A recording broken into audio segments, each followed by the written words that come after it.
Please, we want to start with a word of prayer now.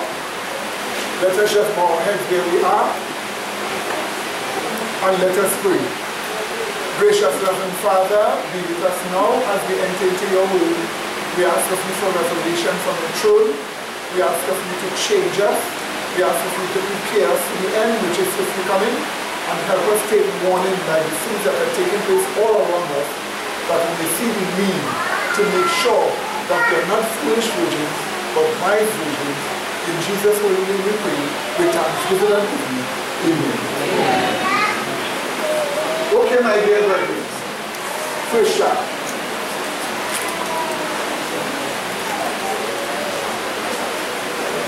We want to pay attention today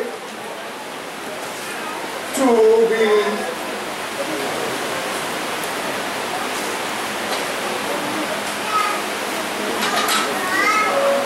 second coming spiritual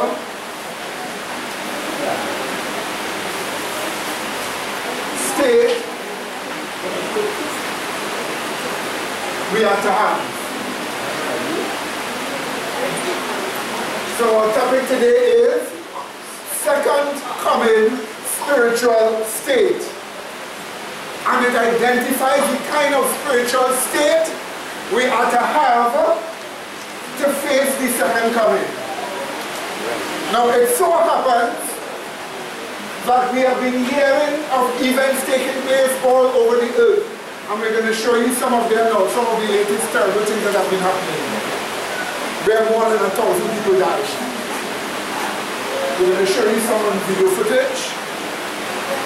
You see people, houses, cars, swept away, everything. So we will show you video footage here. But the point about it is, all these events are happening, showing that we are living in the time when Jesus Christ is supposed to come very soon. Amen? And as Jesus Christ is coming very soon, we need to have a spiritual state to match the second coming. Do you get that clear? And you want to be sure that while you are here, and when you preach to others, you want others to have that spiritual state to prepare for Jesus' second coming. Now, horrible destruction is coming, my dear brethren. Terrible, terrible destruction is coming. We will see it take place in countries all around us. Up to yesterday, I looked at a video footage of the whole of Martinique shaking up and down. Whole of Martinique. They didn't tell us that in the news. But the whole of Martinique was shaken up and down like that from an earthquake. And it lasts almost a minute. But they never told us about that. You see, my dear brethren, the ring of fire that they identified, where a large part of the earth has a terrible crack like an upside down horseshoe. We of Trinidad and Tobago is on the eastern side of that ring of fire. And this is the reason why we have warned you already before. One of the plates that has a terrible crack under the earth cut Trinidad in half in Central. Literally cut Trinidad in half in Central. And if a person is to recognize horrible things that will take place, then you need to make sure you have a spiritual state preparing you for that. We have politicians, we have people of influence upon this country, and many of them will bring us to ruin if we make sure we follow them and not follow our true leader. So let us look and see what we are told about who the Bible says Jesus is coming for. If you think Jesus Christ is coming for an evangelical, don't fool yourself. Your Bible does not tell you that Jesus Christ is coming for evangelicals. It clearly specifies what kind of people Jesus Christ is coming for. So let's start off here in Hebrews chapter 9 and verse 28. Yes, my dear. Some of them recognize something is wrong. Somebody evangelical. Yes. Because yesterday, Brother Hugh was going to Police Way, and this person who we haven't seen in around 20 years, watching us, he said, well, yes, because I met the mother before, and I preached to the mother, and the mother went home and told the whole family. So now they want a museum for him and myself before they are evangelicals. Amen. Amen. So they are getting conviction. Amen. And they are in the wrong place. Amen. Look at verse 28. Here is what verse 28 shows you. So now, if the Bible that is informing us, right? We are not making this up, okay? And we're not being prejudiced because of our religion. But we are actually saying what you read in the scriptures. Let's read it. Verse 28. Quote, so Christ was once offered to bear the sins of many, and unto them that look for him. What did he say? Unto them that look for him. You see it? You got it? It says what? Unto them that what? Look for him. Did you just see that? So in other words, you must be looking for the second coming of Jesus Christ. Amen, brethren? Watch this again. Unto them that look for him shall he appear the second time. What does it say? Without sin unto salvation. Now the phrase without sin unto salvation is not Jesus. Because he never answered before. So he's not going to come back without sin. He never had it before. And he doesn't need salvation. So the ones that are supposed to be without sin unto salvation are those that are what? Looking for him. Did you see that? In other words, you just saw your Bible tell you Christ is coming for those who are looking for him. That's what the word Adventist means. The word Adventist means awaiting the coming of Christ. Did you see that? That's what the word Adventist means. So forget the name of the organization and look at the spirit that you're supposed to have. You're supposed to have an Adventist spirit. You're supposed to be looking for the coming of what? Christ. So when he's coming for those who have that Adventist spirit. Are you listening to me? So we are told, those that await him, shall he come the second time. And what does it say? Without sin unto salvation. So when he's coming, those that are without sin are those that are what? Sin free. In other words, Jesus Christ is coming for what? Sin-free Adventists. That's what your Bible tells you. That's what your Bible tells you. And mind you, if you cannot be what? Sin-free, you cannot be an Adventist. Amen. Is that understood? Watch me again.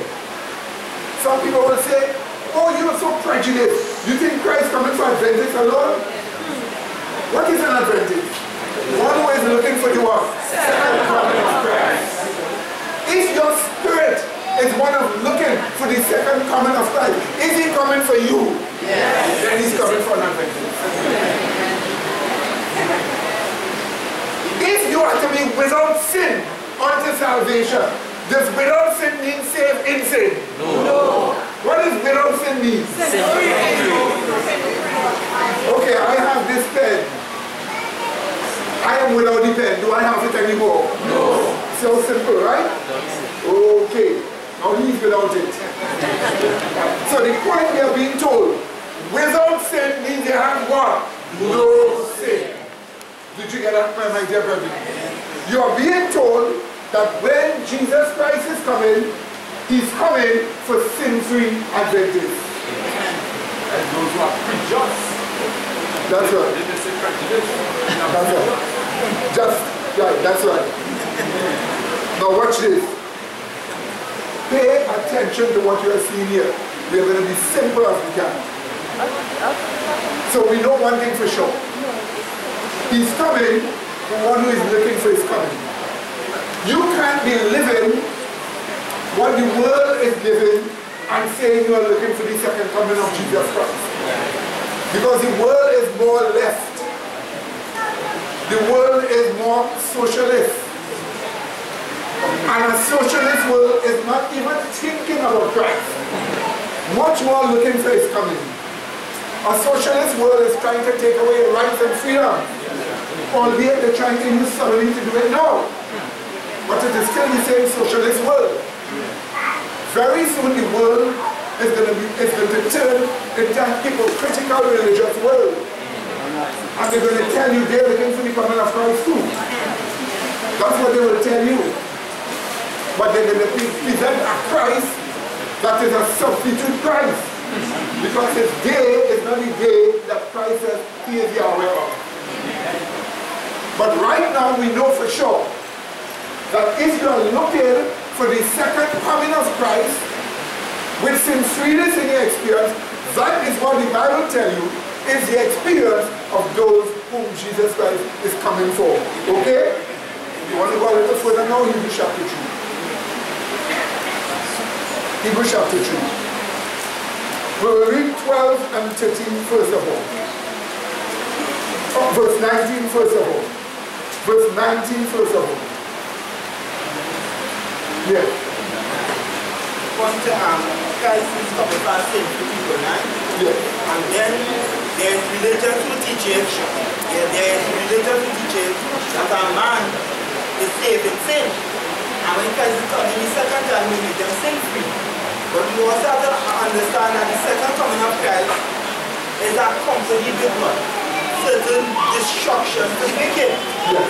So look here, have a state around false Christianity preparing them for the destruction by the second coming of Christ, and not for the second coming of Christ when he comes that he will take them unto himself.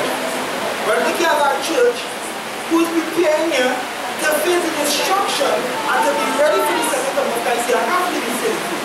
So you have a true church who preparing here with a mental state to meet the coming crisis, to want the second coming, and to be ready for the second coming. And to be ready for the second. And look, you have a church teaching you just to prepare you for the destruction when you coming, and not be ready for the second coming. Amen. Amen. Amen. So that's what your faith is supposed to look like. Amen. So brethren, take example here, okay? This is what you're supposed to be doing, showing these truths to people. Amen. Quite the opposite is what we have on the island of Waterford. Quite the opposite. Yes. You understand? Yes. When you talk about Adventists, name everything accosted. Everything. Always remember this important thing here. Always remember this important thing here. When we saw Sister Lisa fighting, she was fighting against Adventists. Yes. That was justifying sodomy. Yes. You see, they have got too much learning from the world, and the learning has pushed the whole church left. Exactly. We are told in America, Adventists never vote for Republicans. They always vote for Democrats. Why? Let me just tell you something. During the 8 years President Obama was in power, the nation of Syria in the Middle East almost turned Christian. Every day, almost 150,000 people were being baptized in the name of Christ in Syria. Christianity nearly take back over the place it spread from before Islam. And what did the devil do? Use John McCain, use Hillary Clinton, use Barack Obama to form ISIS.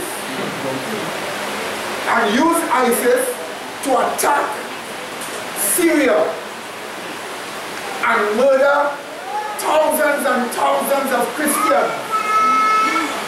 The part of Iraq that ISIS attacked had about 3 million Christians. When ISIS was finished, about 150,000 alone remained.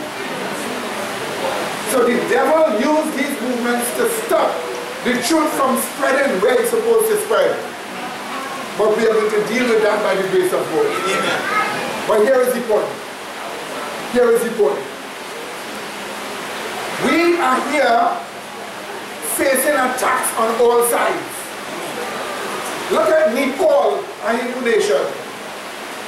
They passed a law about a month ago banning conversions. Banning conversion. If you go to somebody to study with them and they poor and they decide to help them, it's a crime to help them because they're inducing them to a religion. And that is Nepal. Nepal. Nepal is Hindu. Can you imagine that? So they are trying to block Christianity from spreading. But we know that when Jesus Christ comes, he is coming for sin-free what? Adventists. I didn't make that up. Your scriptures show you that. That's the reason why. If you have a spirit looking for the second coming of Jesus Christ, you must have the concept of sin-freeness with it. Amen. Because you're not expecting Christ to come to meet you with sin in you. Yes, sister. I just want to show two scriptures that show that for us to be looking for the second coming of Christ, we must in fact be a sin-free. Just to add to what the brother was saying. Titus chapter 2, and you're looking at from verse 11. Titus chapter 2 from verse 11, it says, "For the grace of God that bringeth salvation had appeared to all men." But what does grace teach? Teaching us that denying ungodliness and worldly lust, we should live soberly, righteously, and godly in this present world. We have to be sin-free. And when you are sin-free, what is to happen? Verse 13. "Looking for that blessed hope and the glorious appearing of the great God and our Savior, Jesus Christ." And with that, I want to add Hebrews chapter 8 and verse 10. 10 and 11, right? Showing that we are to live sin-free, right? And when we are sin-free, it means that we must uphold the law. Right? It says, verse 10, Hebrews chapter 8, verse 10, "For this is the covenant that I will make with the house of Israel after those days, says Yahweh. I will put my laws into their mind and write them in their hearts, and I will be to them a God, and they shall be to me a people." And verse 11 it says, "And they shall not teach every man his neighbor and every man his brother, saying, Know Yahweh, for all shall know me from the least to the greatest." So you see their purpose of preaching the gospel, that they themselves have to be sin-free because the law is written in their mind and in their heart, and they are looking for the second coming of Christ. So you can't just have somebody who says that, yes, we believe you must be sin-free, like the Adventist church. They will say, yes, we believe in sin-freeness, but their doctrines deny sin-freeness. So we must be sin-free with the experience of sin-freeness. That's why the law is in the mind and not just an outwardly spoken. Amen, amen, amen, amen. So, let's now go to something else here. Look at chapter 3 of Hebrews in verse 19. We read, "So we see that they could not enter in because of what? Unbelief." Now stop there. Whatever unbelief is, it is so bad, it forbids us entering into something. Are you understanding what they're saying? Okay, illustration again. If I ask the brother here, do you believe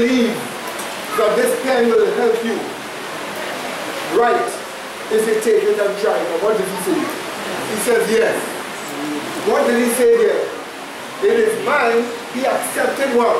As truth that this man can function to help him. So to believe is to accept something what? As truth. Therefore, unbelief will be the what?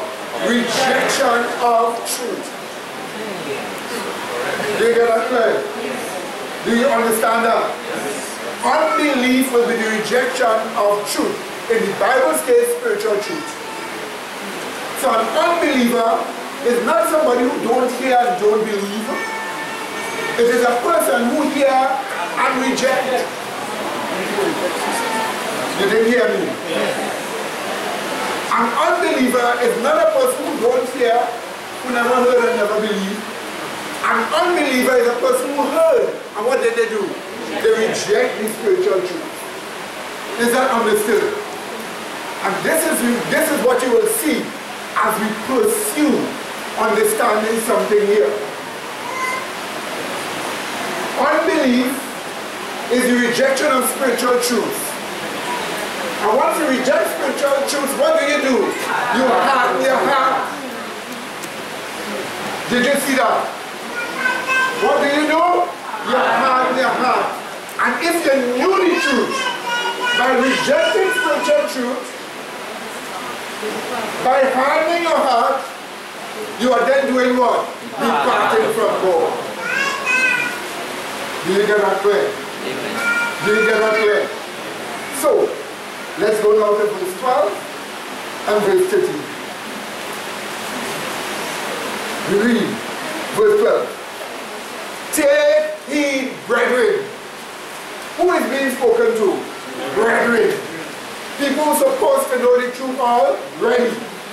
Take heed, brethren, lest there be in any of you an evil heart of what? Unbelief. Did you just see that? Yeah. An evil heart of what? Unbelief.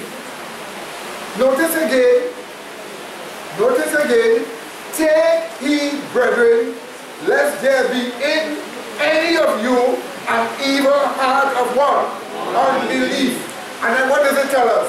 In departing from what? That is a warning to every one of us here.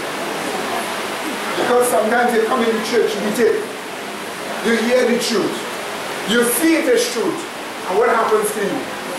You start to rethink, and when you start to rethink, you start rejecting what? Spiritual truth. And by rejecting spiritual truth, you are in effect doing what? Departing from God. You see, if you're looking for the second coming of Christ, you need to have a particular spiritual state for the second coming of Christ. But you cannot find yourself having a reasoning when you start rejecting spiritual truths. And you have to ask yourself, is that you? Because sometimes a person confronts certain faults that they face about themselves. And instead of dealing with those faults, or seeking help day and night, or fasting and praying, they begin to utter words of rejection of spiritual truth. And eventually they depart from God, therefore hardening their heart. Did you just see that, my dear brethren? Let's read on. Verse 13. But exhort one another daily while it is called today, lest any of you be what? Hardened to what? The deceitfulness of sin, or the illusions of sin. And this is the reason why you have a morning study on the telephone and you talk with one another in different parts and in different places. You exhort one another. You present truths to one another. And the truths you present to one another is supposed to make sure you don't harden your heart. Is that understood? Through the deceitfulness of sin. And this is the reason why the same scripture tells you today when you hear is what? Voice. What? As in the provocation. So this is the reason why we here are being warned by God. You dear, this carnal mind is a very wicked mind, you know. Sometimes the person may not be thinking carnally straight, but they're just not studying the Bible. And your mind is devoid of spiritual truth. And once the mind is devoid of spiritual truth, even angels have an avenue to come in here to suggest statements to you. Let me tell you something. You have to watch out. Some of the brethren call me and ask me a question about tithe pay. About what? Tithe pay, paying tithe. They call and they ask a question about that. A scenario is painted of a person who has the tithe, and here is a person who has need. It's a life and death situation. Would you take the tithe and give to that person to help that person? And the point is, doing it, you're showing love. Let me tell you something. The question is a trick question. And that trick question is meant to make you have more sentimental love than loving people in deed and in truth. It's a trick question. Even though you feel for the person who is near death, why would God, who is in charge of your world, put you in a situation where you will have to go against his own commands to express love? Never happen. It's a trick question. But you have to watch yourself, because questions like that sometimes subvert you. Without you seeing it, it subverts you. Because it makes you think that your sentiment is more love than the stipulations of God. And when God gives stipulations, that is love. Love people in deed, but also what? In truth. And if the expression of love makes it go against the truth, it's just sentiment. It's not love. Let me tell you something. There are situations that you face daily in your existence. And those situations put you where you're brought to a test. But the test you are brought to is to either, through faith, you get stronger, or you start to reject spiritual truths. How much people face a situation, and in the situation that they are in, while they're there, they're slowly rejecting truth that it can be compatible with the wrong. They're slowly rejecting truth. And when they're slowly rejecting truth, they didn't even know that they were doing what? Departing from God. And therefore doing what? Hiding their heart. And that is the reason why the Bible warns us of unbelief of entering into. But hear me. Coming to you now, Sister George, right? But hear me. The topic we are dealing with is second coming spiritual state. Unbelief facing the second coming does a most destructive thing against your profession. And that is what Hebrews was talking about.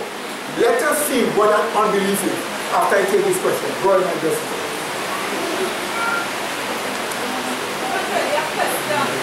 Yes. Yes, my dear. It's based upon what you just said here. Yes. On the morning study, somebody asked the question, if it is that if you have the tithes and somebody have a need, if you should give them it. Right? And the person in question told them no. But they said that the only way they think that if they like their own personal situation is the only thing that if it is that a person can have a life and their situation, the person say the only way that they will do that is if they exhaust all the avenues, they call this one, that one, and say, well, listen, this person have a situation and all I have is the time. They call me and ask me and it's a life and that situation here. And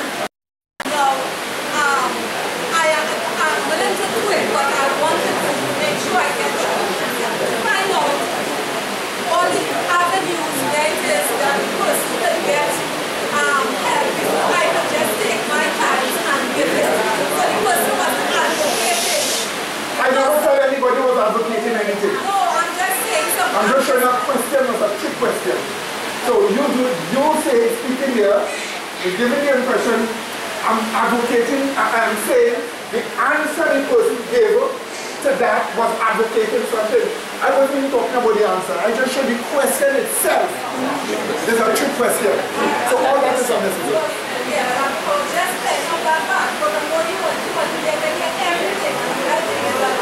I said I was just clearing up that task because the person who answered never answered saying that the only way that they were I know about the answer. right. I know the answer, but I'm not dealing with the answer. I'm dealing with the question as a trick question meant to make an individual think they have more love than God. That's what I'm saying. So I didn't deal with the answer. That's not what I'm dealing with.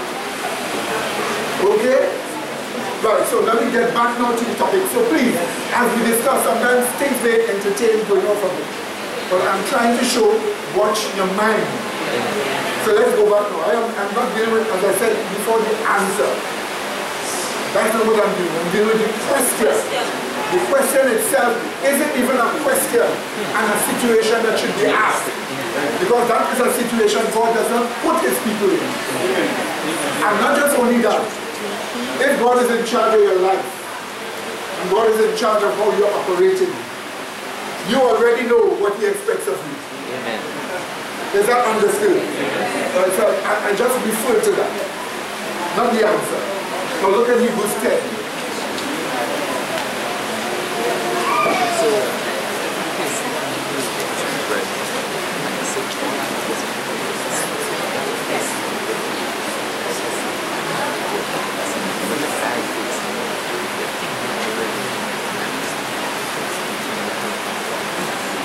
Hebrews chapter 10, 35 to 38.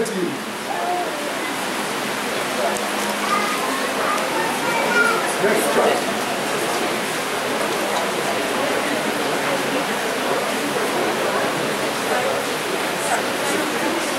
Okay, so let's look at this before we fully address unbelief. Look at the opposite of unbelief. What is the opposite of unbelief? Patience of the saints and purity of the saints. What is the opposite of unbelief? Patience of the saints. Now observe, we are warned of having unbelief to enter in. Right? It keeps you from entering in. Now watch what Hebrews 10, 35 to 38 tells us. Quote, cast not away therefore your what? Confidence, which has great recompense of what? Reward. Now stop right here. When a person has the faith of Jesus Christ, and they are abiding in the faith of Jesus Christ, and that person is accepting the truths of Jesus Christ, that person is experiencing the love of God, that person naturally has what? Confidence. Confidence in the revealed word of God. So here's what we are being told. When a person starts to practice unbelief, what do you think they are casting away? Confidence. Your confidence in the word of God. Your confidence in the revealed word of God. But sometimes your confidence may be cast away by the diet you are feeding on. Let me just tell you this. Christ is not coming for evangelical Sunday keeping religion. I can prove that from the Bible itself. The knowledge that they have is not the character of Christ. The revelation they have is not the revelation of Christ. Those establishments, when they talk, it is human ethics and stories with impulse and feelings. That's what it is. That is not the spirit of truth. If you want the spirit of truth, you won't get it here. But you see, this knowledge has a tendency of undermining revealed truths of Christ. Therefore, your confidence in the word of God. And once your confidence begins to be cast away, it means you are rejecting spiritual truth. You are practicing what? Unbelief. But let's read on. Verse 35 again. Cast not away, therefore, your confidence, which hath great recompense of reward. For ye have need of patience, that after you have done the will of God, you might receive what? The promise. So do you see, my dear brethren? You need what? Patience. You see, all here the person, I follow in Christ and I'm not getting bread. I'm following Christ and I'm poor. I'm following Christ and I just can't get a good job. I'm following Christ wherever I go, they're only telling me I have to work on this Sabbath. That's what they're saying. All that is the preliminary test. Are you listening to me? Yes. And those preliminary tests that you face is to make you gain more faith. But if when you face those things, watch me, you think you're going to lose something because you're following Christ, read again what it says. Again, verse 35. Cast not away therefore your what? What does it say? Which have great recompense of reward. That's right. So the person sitting at home and I can't get a job. Okay, you're looking for a job and you're home. While you're home, strengthen yourself spiritually. By the time you get the job, and you will get it, you're strong. Great recompense of what? Reward. Is that understood? But wait. Again, hear what it tells us, reading on again. For you have need of what? Patience. That word patience means endurance. Let me tell you something. Do you know what it means to endure unto death? Tell yourself, if all I have to drink is that alcohol, I would rather die than drink it. I am thirsty. All that is offered to me is alcohol. I could drink it and live a little longer. But you see me, I would rather what? Die. You endure until death. That is the quality of people needed for the end. That is the spiritual state needed for the second coming. Are you listening to me, my dear brethren? Some of you might say, well, what about him? He telling us that, would he go through that himself? If I tell you that and I wouldn't go through, I am a hypocrite. If you, let me tell you something. I often have to tell the brethren this. Do you know what it means to suffer with Christ? The evangelical churches and the traditional Adventist church have given you a wrong understanding of suffering with Christ. They tell you, look, Christ suffering here. We are alongside Christ and we suffering too. Like how we suffer. That's not what it means. It means whatever suffering what you are going through, who's supposed to be in you while you're suffering? So you're suffering what? Okay, so I am talking with a kerchief in my pocket. So I am suffering with Christ where? In me. And that is what you have to take. That is how you have to take your pressure. You have to take your pressure and hardship, keeping the faith of Jesus Christ. That is what it means, suffering with Christ. Suffer with Christ in you. Not suffer as an example of Christ suffer. Yes, he suffers our example. But you need to suffer with Christ in you. That is endurance. Endurance possesses. That's right. That's right. One and then two. Yes. You ever understand because sometimes it might be a common whatever it is spiritual. Right? So I indulge in so nothing and I know myself. You tell myself in the right kind of giving up. So you don't hear us feel. I just give my power for yourself for one of my spiritual exercise. Also, you might see that here I don't want to go voice talking, and it brings some idea in your mind, audible. It brings some idea in your mind, curse God. Then most of the time, come up and start to write out every word that they say. Right, I will tell them, right, and then I talk to my mind. I like to do that sometimes. I like to write out and I say, that prayer, I ask what do you mean by that? You know, when I check it out, that is when you see the great lightning and thunder, rather than preaching, whoever preaching and showing destruction, Jesus Christ is coming soon. They bring the impression like the Gentiles sucking it up, but you want to suck it up. Then you make our wicked servant. Then our audibility to be void after you write it out and talk to about it, what is the thing, and you give it up. Will that affect you? Alright, amen. Don't let it affect you, give it up.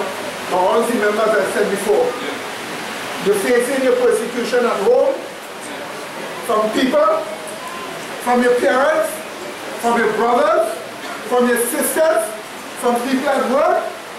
Suffer with Christ where? In you. Amen. Suffer with Christ. Yes, sir. According to my experience, Christ suffered for being perfect, right? They killed him, they persecuted him for being perfect.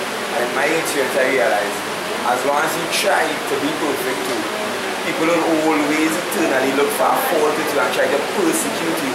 So then you suffer the same way Christ suffered, but then you're supposed to take it because with servant is greater than the master, and that your master, he suffered for being good, but then you are to suffer for being good too.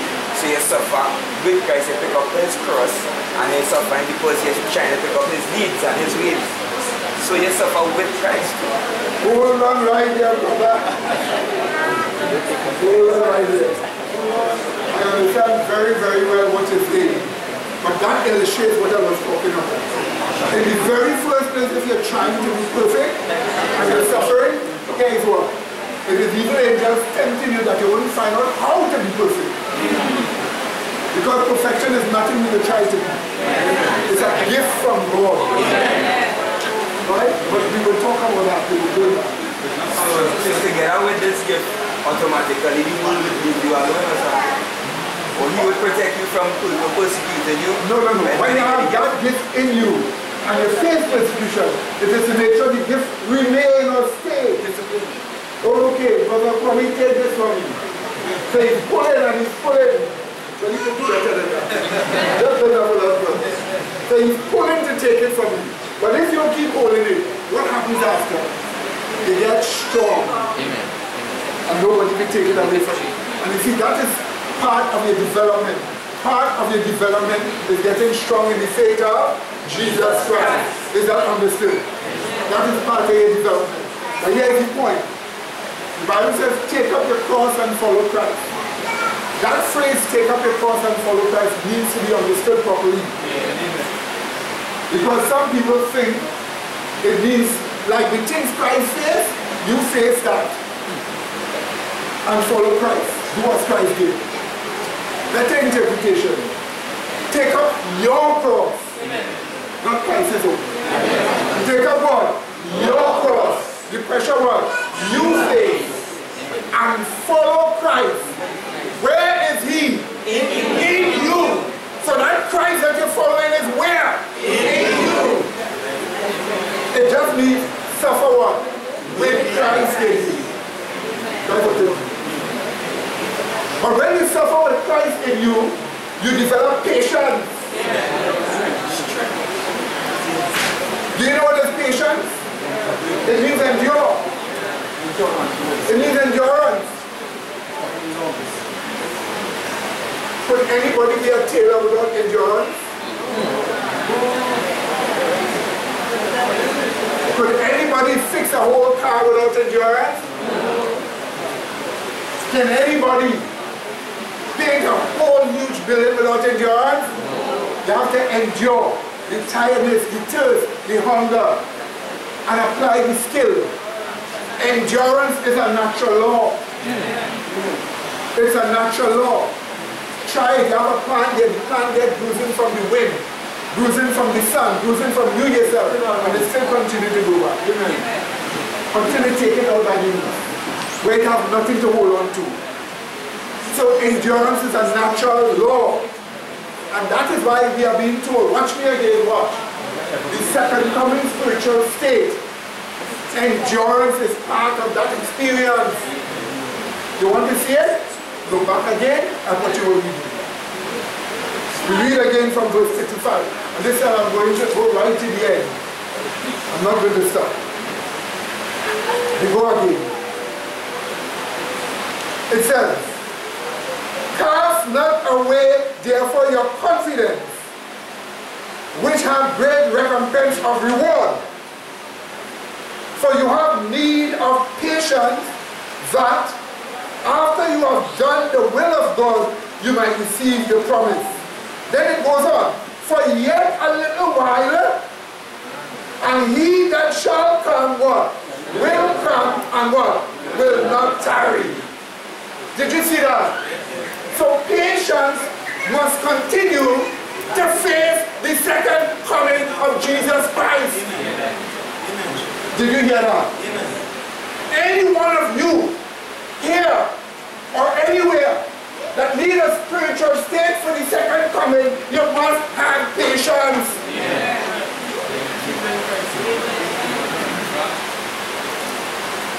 For there's a shocking thing here. Come in, my dear brother. Are you going past, yeah? Why they use might? Might you see? Let's read again.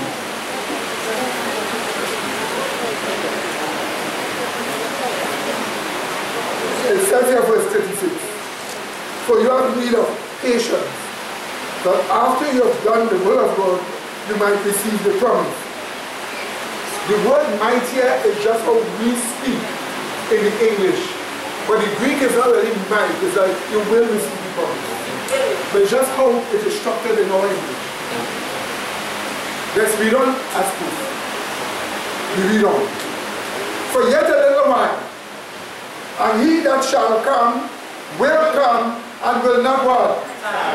Now what you must have? Patience. Now it goes on to show you how to have patience. What does it say? Now the just shall live by faith. But if any man what? What? My soul shall have no pleasure in him. That's right. So the just living by faith, what? The patience of the saints means they are just and are what? Living by faith. Did you see that? But what does that mean? To have the patience at the end of time, just before Christ is sit up. Revelation 14:12 explains it. Revelation 14:12 explains it. Just hold on one before. I'll take it in a short moment. I want to break the connection. Watch this. 14:12. Watch. It says this. What does it tell you and I? Just as Christ is coming. Chapter 14 deals with just as Christ is coming. And it deals with one of the final message. The third angel's message. The third angel's message, the final message before Christ is coming. What is a part of that message? It is a message dealing with what? Second coming what? Spiritual state. Let's read it. Verse 12. Here is the what? Patience of the saints. Here are they that what? Keep the commandments of God and have what? Faith of Jesus Christ. Did you just see that? So when the just shall live by faith, the just living by faith means that you have patience. It's the patience of the saints. As you are enjoying what you are facing, you're supposed to be doing what? Living by faith. So you're facing the pressure with Christ in you. What are you doing? You're doing what? Living by faith. And once you're living by faith, that is described as having patience. The patience of the saints. So if you are living by faith, watch this now. Before I take the 2 hands I saw with Isaiah and Mrs. Soda, watch this shocking thing now. Watch. If the just shall live what? By faith as part of the what? Patience of the saints. And the patience of the saints means they have what? The faith of Jesus Christ, and they do what? Then the patience of the saints, being just and living by faith, is living by the faith of Jesus. Amen. It can't be living by your believing. It's living by who? The faith of Jesus Christ. So when you say you are just and you live by faith, whose faith? Jesus Christ. That's it. And therefore you do what? That is the reason why I am telling you an evangelical doesn't fit into that equation. Because the saints must have what? The faith of Jesus, because they live what? By faith, and they must do what? If they are not doing it, they are not the saints that are patient. Remember, watch me. It is lack of patience that make it break the commandments. You didn't hear what I passed away about the head. It is lack of what? Patience that make it what? Break the commandments of God. So if the religion advocates breaking the commandments of God, you know they don't have patience. And if they don't have patience, they do not live by faith. So whatever they have is not the faith of Jesus. Do you understand what's going on here? Do you catch what's going on here? Do you know what you are seeing? You are seeing, according to the Bible, the final equation about the second coming of Jesus Christ involves these things. And it involves being patient. A patience that make you keep God's commandments. A patience that make you live by faith. That is what it involves. So you come in the random church here. What do you expect? You must face problems. But when you face problems here, you don't act like a sodomite in discipline. When you face persecution here, you're supposed to live and suffer what? With Christ where? Which means you live by faith. Whose faith? Jesus. And what does it make you do? See for yourself?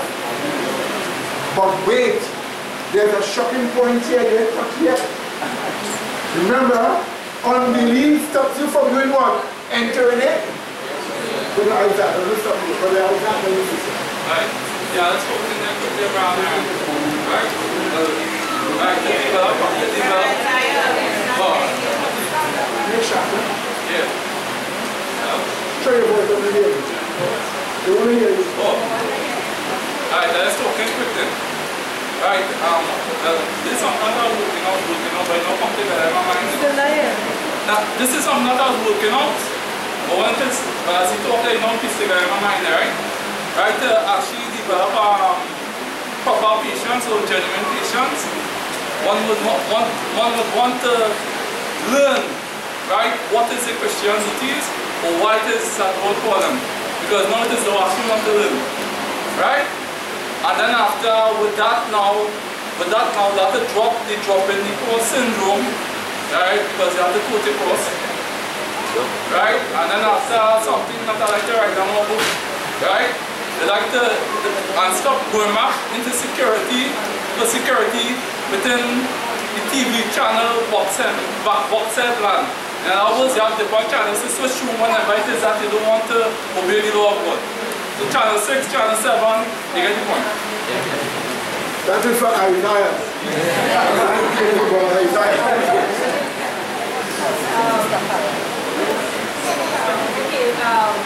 I was saying when I was getting my conviction for the past years, I was mostly studying my problem. I just saying to let you know, most of the time you just study with trials, but then while I was studying that, the Lord has permitted trials to come away for us to look to Him, because I tell myself, wait now, I so much in my problems and have perishing souls who perishing for the truth. So it showed me that whilst we are there, spend much time studying our trials, hey, there are people who are perishing more and going through trials, and we just wasting our time and emotion studying our problems. So this when we're supposed to, I think you might say, we're supposed to be looking ahead of our problems. I just want to say something in the message here. Just before the chair, what my hair is up. I saw another angel flying. This you said that our the Pentecostal and the other churches when we receive the gospel. No, not that they will not receive. No, they will not be saved in the truth, in the doctrine. That's right. So in other words, we say here, this everlasting gospel is to preach unto them that dwell on the earth to every nation. So you should not go along with the gospel to preach to every nation and kindred and tongue, to show them the kind of salvation. And also saying, it also show them, it also say in Revelation 22 says,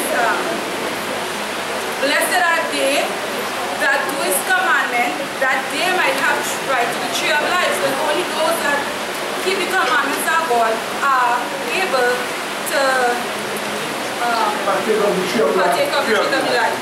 So this really shows the evangelical teaching that hey, you're not going to be saved in your false doctrine, it's only those that keep the commandments of God. And not night but all. Remember part of the right to life. In the new earth is right to the tree of life. Huh? Yes. So if you want to have that right to life here, right? You better do his commandments. The law of life. Huh?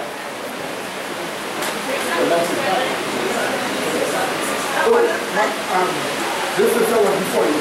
But don't let her go ahead. Then she'll talk. I just want to show a text based on what Brother Medina is saying.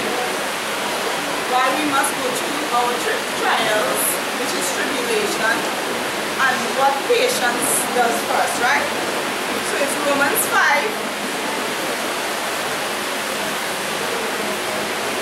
From verse 3, okay? And it reads, and not only so, but we glory in tribulation also, and that is that we here, as Brother Medina says, not Christ, it's us enjoying in the tribulation. But we glory in tribulations, also knowing that tribulation will have patience. Patience here is the same endurance of the saints, and patience, experience, the experience here being our experience with the tribulation, and experience hope, and the experience of hope is Christ, right? So it's based on the same thing that Brother Medina showed, right? Amen. Amen, sister. Yeah. I just wanted to show a scripture supporting what Brother Medina was saying regarding that to have patience, you must have faith, you must be keeping the commandments of God as you are just and you have the faith, right? Hebrews chapter 11, verses 24 to 26. A living example of the patience of the saints, right? Hebrews chapter 11, verses 24 to 26, it says, by faith, so we see Moses had faith, right? By faith, Moses, when he was come to years, refused to be called the son of Pharaoh's daughter, choosing rather to suffer affliction with the people of God than to enjoy the pleasures of sin for a season, esteeming the reproach of Christ greater riches than the treasures in Egypt, for he had respect unto the recompense of the reward. So what we see here, Moses, he had faith, right? And if he chose to rather to suffer affliction with the people of God and to enjoy the pleasures of sin for a season, that means he had to keep the faith. Because if you don't have faith, you are in sin. So he had to keep the faith in him while he was suffering affliction. And we are told that he esteemed, so mentally he worked out and he said, he was esteeming the reproach of Christ greater riches than the treasures of Egypt. So he exalted the truth and what he was going through better than what it is that he would have had the earthly exaltation. Amen. Amen. Amen. So when it says, so that's the issue. So when it says, my soul shall have no pleasure in him, of course, that is God himself, right? God himself. Right? Now, that's a question somebody asked also. Now, pay attention. Everything we have done, we have proven to you from the Holy Scriptures. We have shown you so far, okay? Looking for the coming of Christ? Adventist. Without sin, sin-free is.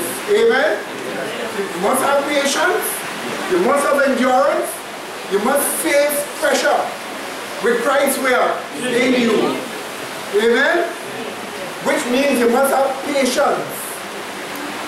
And that patience is just living by faith. But that patience is also having the faith of Jesus Christ and keeping the what? Commandments of God. Are you seeing an Adventist image there? Adventist, sin-free, keeping the commandments of God. Are you seeing that?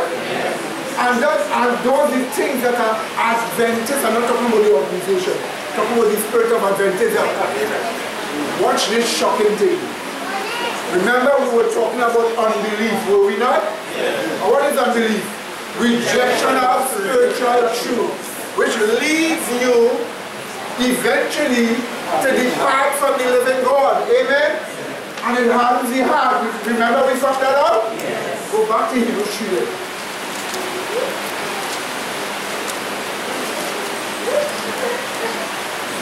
I did not say this.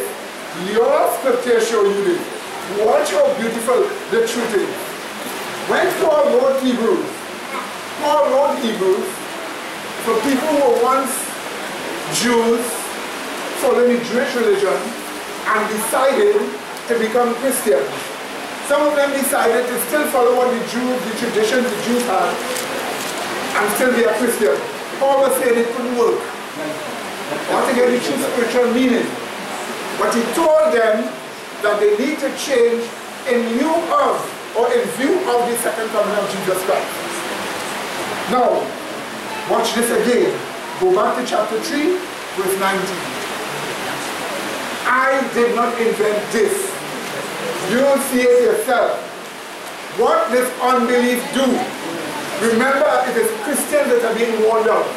People who knew the truth before, right? And we are told do not reject spiritual truth. It's not speaking about people who are in the world, they never heard, they don't know. Those are not unbelievers. An unbeliever is one who knew before and started to reject the spiritual truth. So this is the kind of people being referred to here. Let's read verse 19 again. That's right. So we see that they could not enter in because of what? Unbelief. What? They could not enter because of what? Unbelief. Enter in what? Because of unbelief. Don't jump your horse, it's too fast. It connects it up. Because your horse jump without connecting it up to my brain, it's way. That's why sometimes when you present that point, you don't overkill the point with too much scripture. And then not just only that, you don't just quickly jump way ahead and not have the dots connected. When you give him study, you have to masterfully develop how to do it. Amen? That people will be inside. Watch this now. I did not invent this. But unbelief leads to something. Let's read. Continuing. Remember the chapter 4 wasn't here. We just continue to read. Let us therefore fear, lest a promise being left us of entering into his rest, any of you should seem to come short of it. Let me just illustrate something on the board here. Watch this. This is a promise.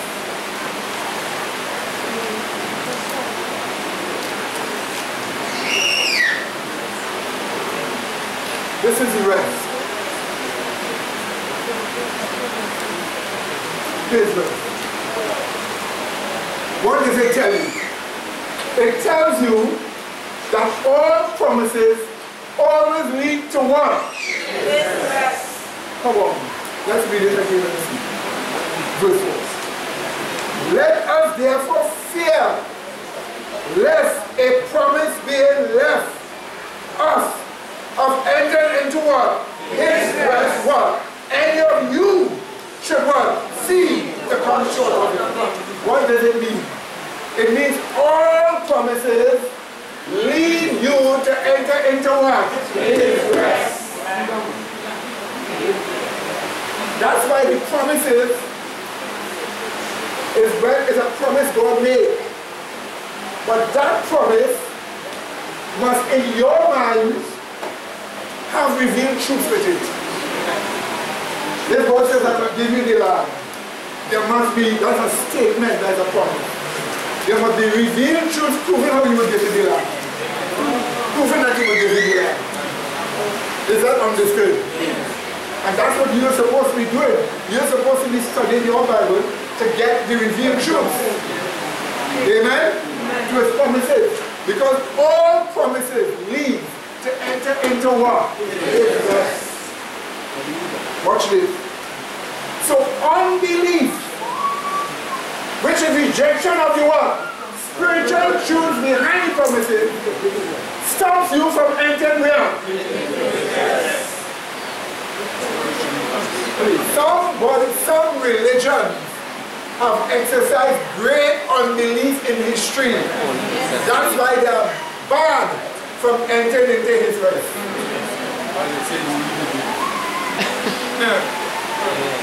You're not seeing what I'm showing here. Let's go on. That's what I talk about jumping. Let me watch trot. Right? Let's go on. Let's go on. Good.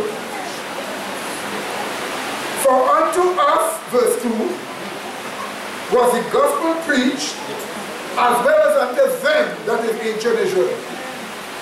But the word preached, and I'm reading according to the Greek text here, right? When I read here, I'm reading according to the Greek text. So if I change a little word or two, you could understand.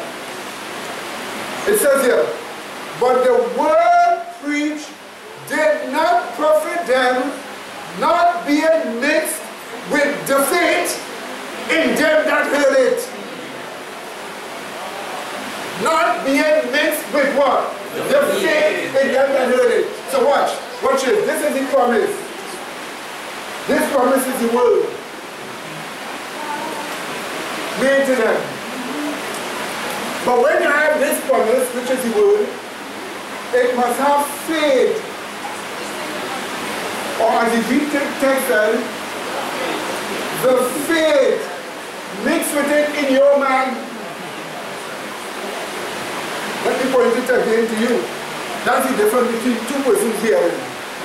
When you hear, you see the revealed truth. When the other person hears, they just hear only.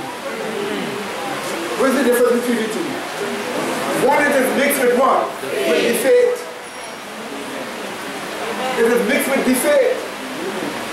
So, the word which is the promise is made to you, that always enters into his rest. But when that word which is the promise is made, it is always mixed with what? It's supposed to be mixed with what? The faith in them that hear it. Amen? So watch. I will overthrow the Canaanites and I will give you the land. Promise. Word. What's the evidence?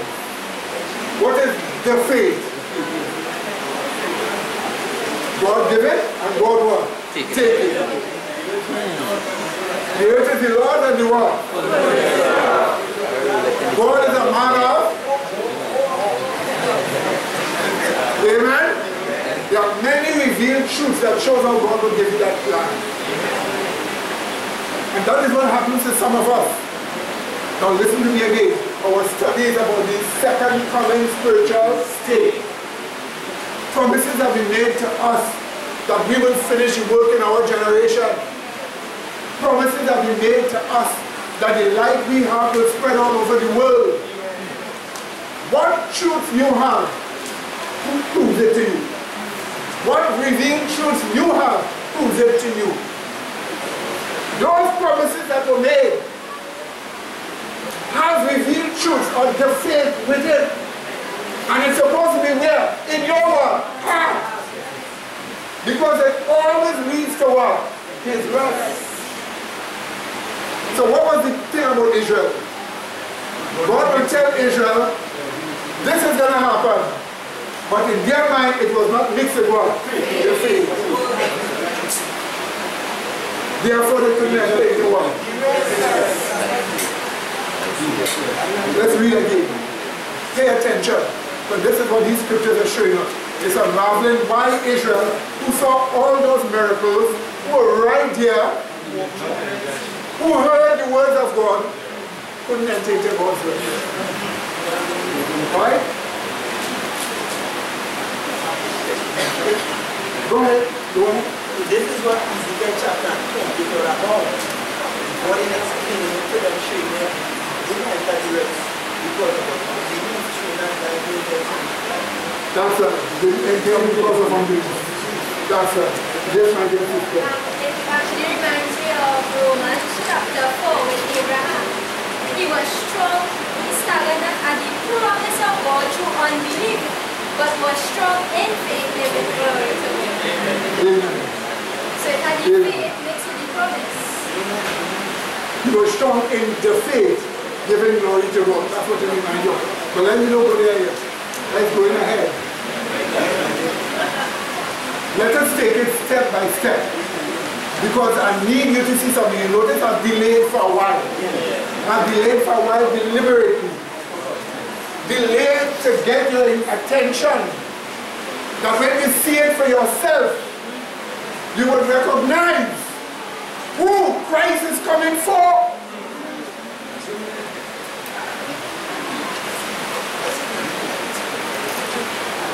My dear brother can't keep himself. Amen. Amen. Always remember what Brother Joel was telling us this morning in his studies.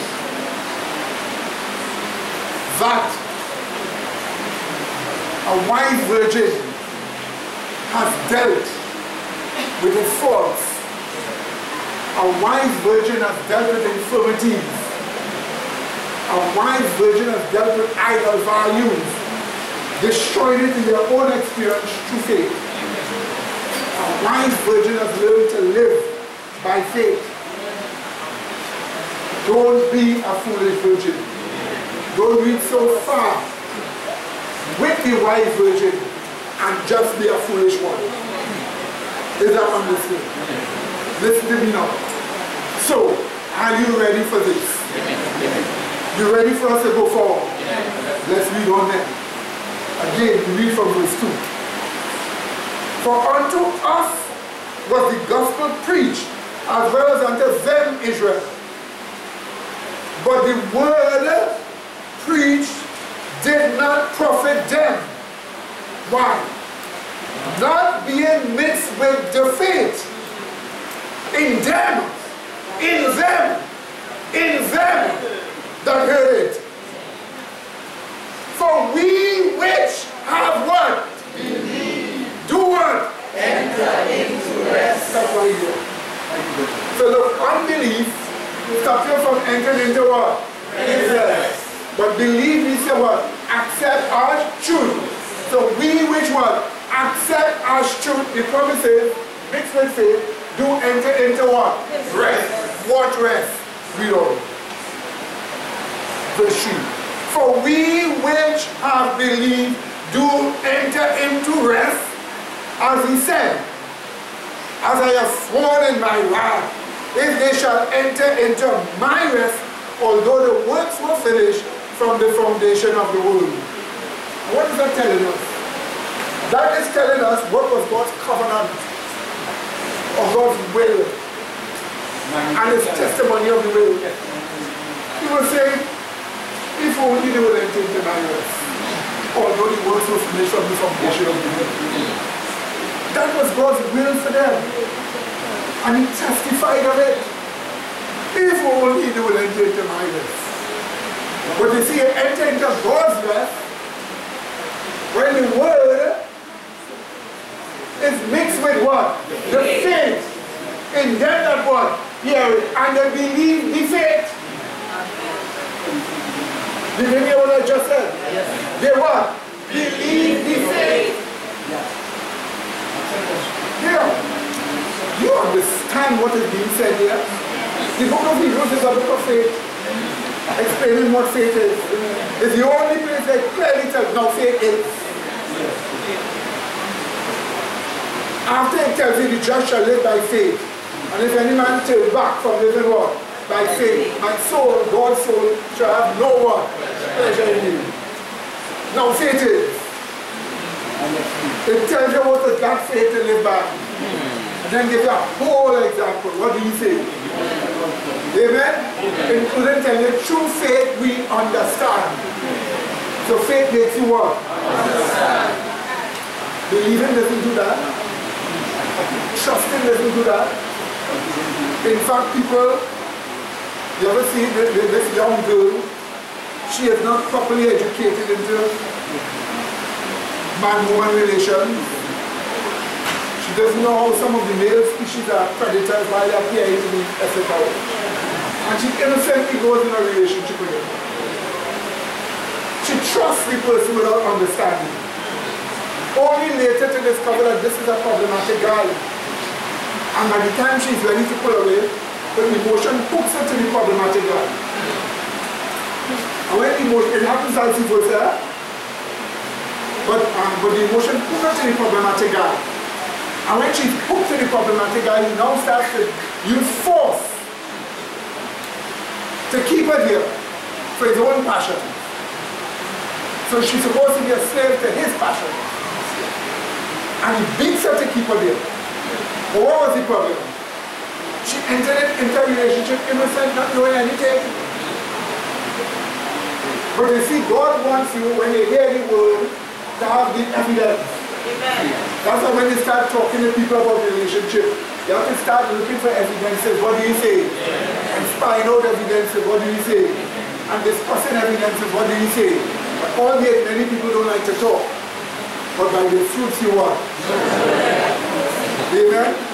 Just saying that I'm not going further. And don't fly too broad either. Okay? Let's read on again. Watch this. Let's read on. I go. Verse 3. For we which have believed do enter into rest. As he, God said, as I have sworn by my wrath, if they shall enter into my rest, although the works were finished from the foundation of the world. So now Paul is going to tell us, what is this my rest, God's rest? What is this my rest, God's rest? Evangelicals usually come and tell them, oh, you rest in Christ, you rest in Christ.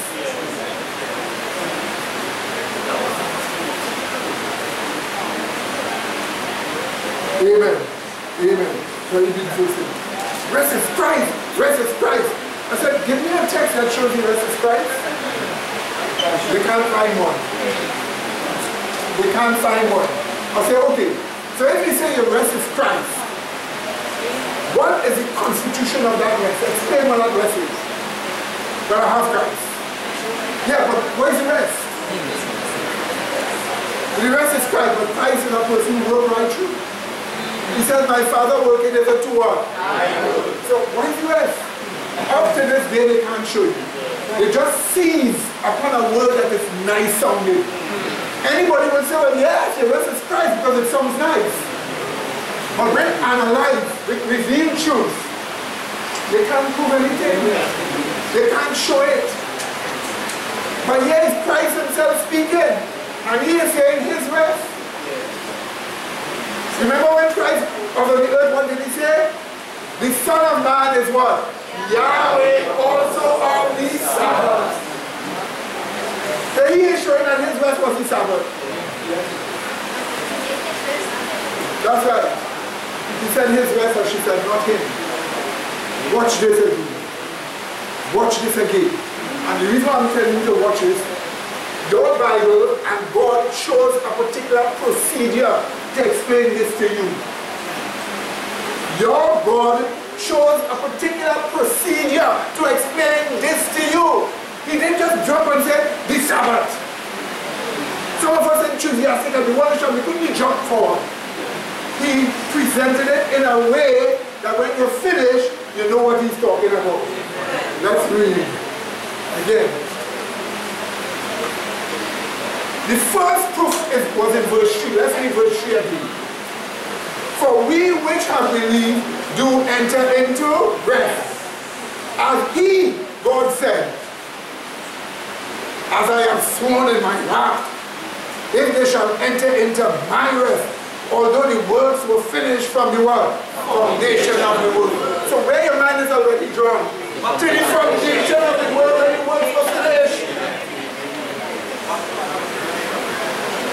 To the foundation of the world when the works were finished. Then he explains, let's read. For he stayed in a certain place of the Sabbath day on this wise. Did I make a mistake? Yes, I did.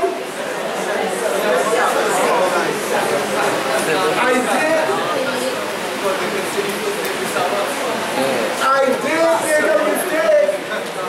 I deliberately made a mistake. This is why I'm telling you. God presented a procedure of showing him his rest. He said, for he stayed, read it again. For he stayed in a certain place of what? The seventh day. Not the Sabbath day, the what? The seventh day. On this one, what did he say? And God gave rest the seventh day from all his works. And he gave himself as the example. He said, I did rest the what? The seventh day. So, the Sabbath is presented as a particular numbered day. He didn't jump and say Sabbath. He said the works were finished from the foundation of the world. And then he said what? God did rest what? The seventh day. And that's why it is important for you to say what? The seventh day. It is important for you to say what? The seventh day. It is important for you to say what? The seventh day. It's important. God gave that procedure in reasoning. We didn't make it up.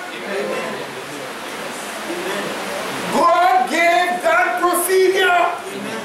He said what? The seventh day. Is that understood? Is that understood?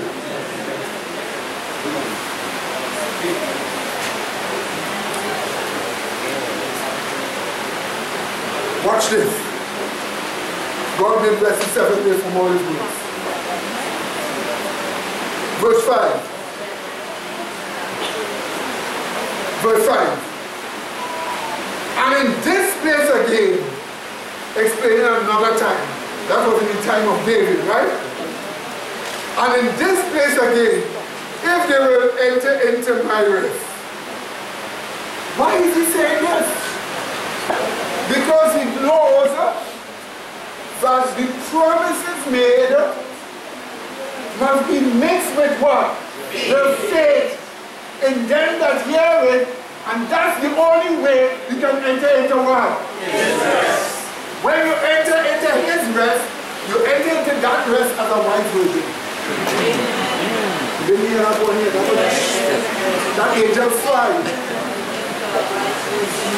You enter into that as a wise virgin. That's the reason why. All those who surely keep the seventh day Sabbath, they are wise virgins. Judge yourself. Judge yourself. Amen? Watch this again. Let's read on again. Verse 6. Seeing therefore, it remaineth that some must enter therein. Did you see that? Yeah. Seeing therefore, it remaineth that some must enter therein, and they to whom it was first preached entered not in because of unbelief. That is the problem. Rejection of spiritual truth keeps you from entering into the seventh day rest. Did you see that?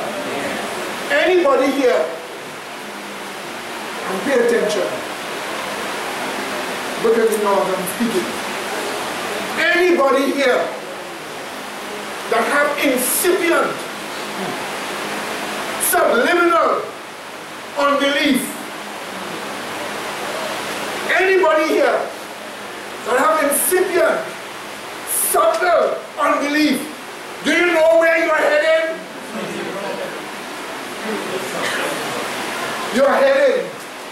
transgress his rest.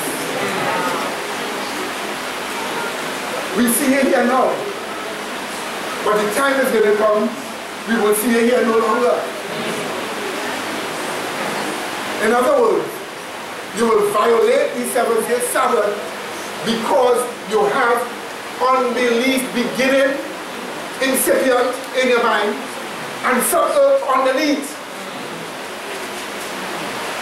That's the reason why, when you are counseled, stop fighting against the truth. Amen.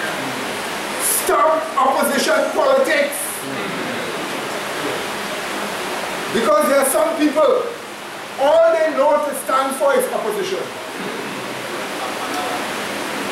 When you're being spoken to, when you're being pointed to, when you're being corrected, stop practicing unbelief. Whether subtle or incipient. Stop practicing unbelief. And I have learned in my experience, in a very peculiar way, how to, when I'm talking to people or correcting people, to do it in a way to make it as palatable as possible for them. But I won't be able to do so right through all the time. I try to do it as much as possible to help. But I warn you by the grace of God, if you have incipient underneath, beginning, and subtle underneath, rejection of spiritual truth, then the promises of God will not be mixed with what? The faith in your mind, and you will not enter into what? The seventh day. Is that understood? Yes. And that's why you are warned. The same scripture says today when you walk, work.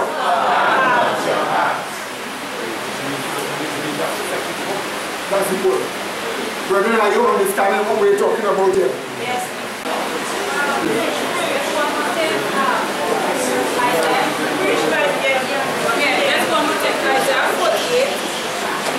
Isaiah 48 verse 18 says, "Oh, that thou hast hearkened to my commandments, then had they thy peace been as a river, and thy righteousness as the waves of the sea."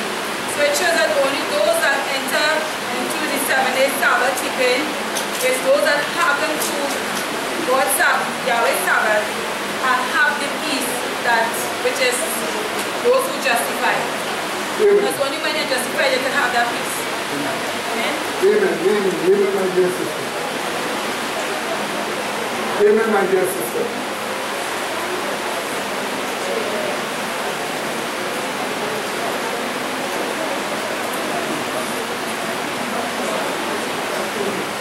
Watch this, right?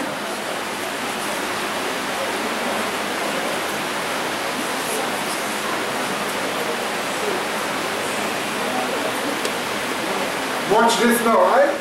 Hebrews chapter 4. So we dealt with the word seventh day here. You get the idea, right? Watch me. Did I put seventh day first? No. Let me tell you, it's a miracle that God made us get the name seventh day. What would make you now start a movement? You don't even understand much. But it shows the word seventh day as a procedural explanation of your identity, which is what God gave. It means to say, you didn't choose that name on your own volition. It was given by who? God, who knew all this all along. And you just have to discover what He made you. You just have to discover that. That's what it means. That's the reason why I'm saying to you, no matter what they say, the Bible explains who He's coming for. Amen. And the Bible puts the phrase seventh day before their name. Amen. I didn't create that. The Bible says that. That's why I'm telling you, you see what God said here? you from the seventh day. What an unbeliever. What? Why would they talk about Christ? But it's the seventh day and the seventh they talk about Christ. That's an unbeliever. They reject what? Spiritual truth. That's why they're talking about this Christ. That's an unbeliever. Although they're talking about Sabbath and Sabbath. But why do you hate it so? Is it a Sabbath night? Is it Sabbath?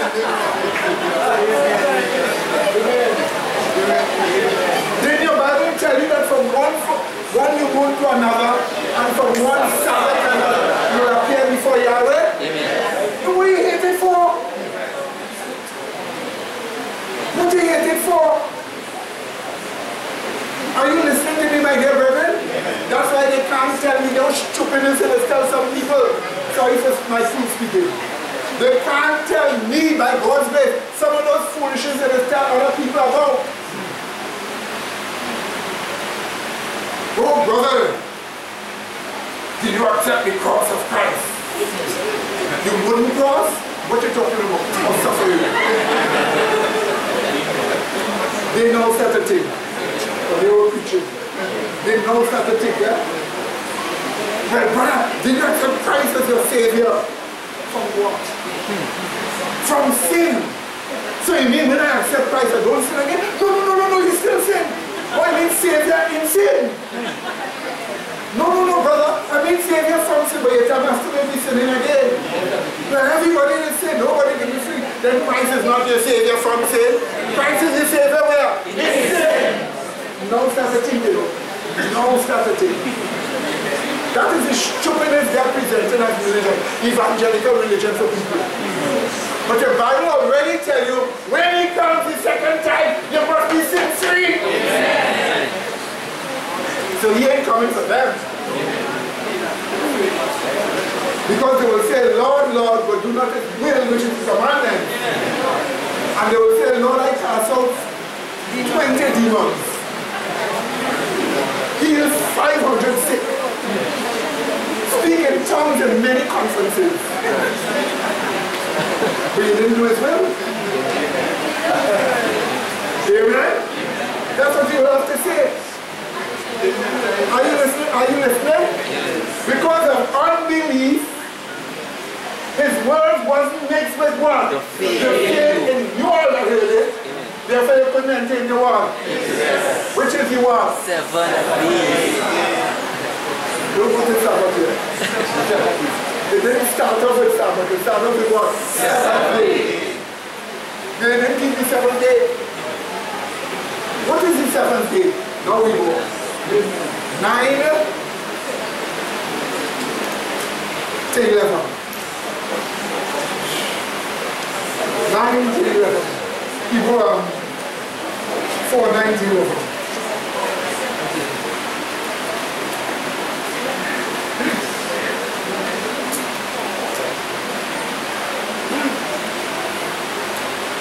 When someone is not, somebody said no. When someone is not abiding in the faith, they do not like to go to church on the Sabbath to fellowship. Is that an unbelief because they do not want to assemble together?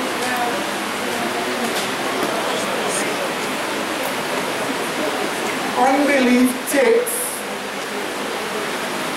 a number of subtle forms. Unbelief. We do not know everybody's situation, but we know habits.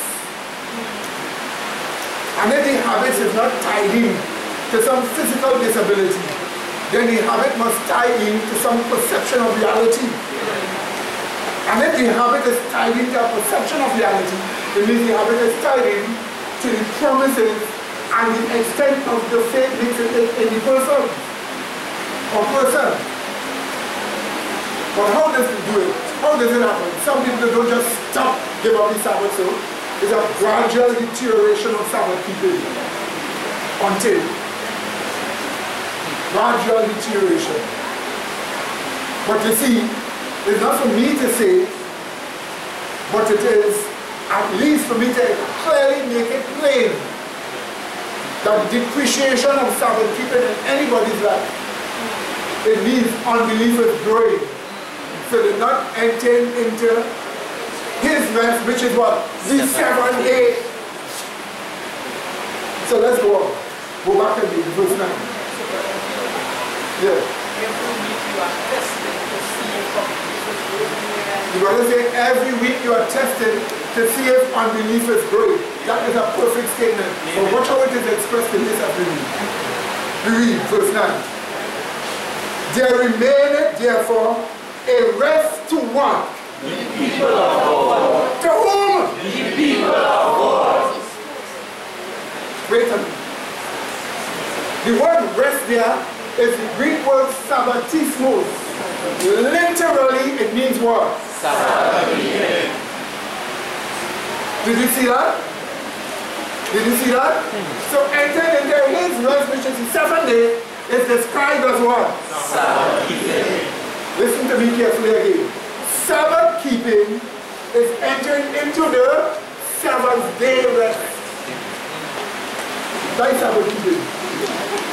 So there remaineth therefore a Sabbath keeping to the people of God. Now let's read on what does it say. So notice the people of God. Right? Watch it. Let's read on. It goes on. For he that is entered into God's rest, his rest, he, that guy, has also ceased from his own works as God did from his. Now God didn't cease from sin, eh? He said he ceased from what? Physical labor, as God did from his. Watch me. Let us labor therefore to enter into what? To enter into what? That rest. Let's work. Any man follow the same example of unbelief.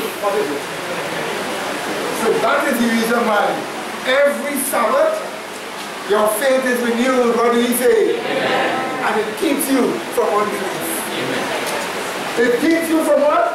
Unbelief. Every Sabbath. That's the reason why Sabbath keeping is important. Amen. Because it keeps you from rejecting spiritual truth. Amen. When all of you all are here, the first person starts speaking to the last person. What do you think is happening? Amen. We are breaking the bread of life. What do you say? Amen. You're putting it in a person's mind the revealed truth of the plan of salvation. What do you say? And therefore you're sustaining them so that they are placed in a situation to accept as truth the truth. Do you get that clear? And that's the reason why when you keep the Sabbath, it helps you keep away from unbelief. Rejection of what? Spiritual truth. So that is the reason why Hebrews 10:39 ends off this way. Quickly read. Come on. Quickly read.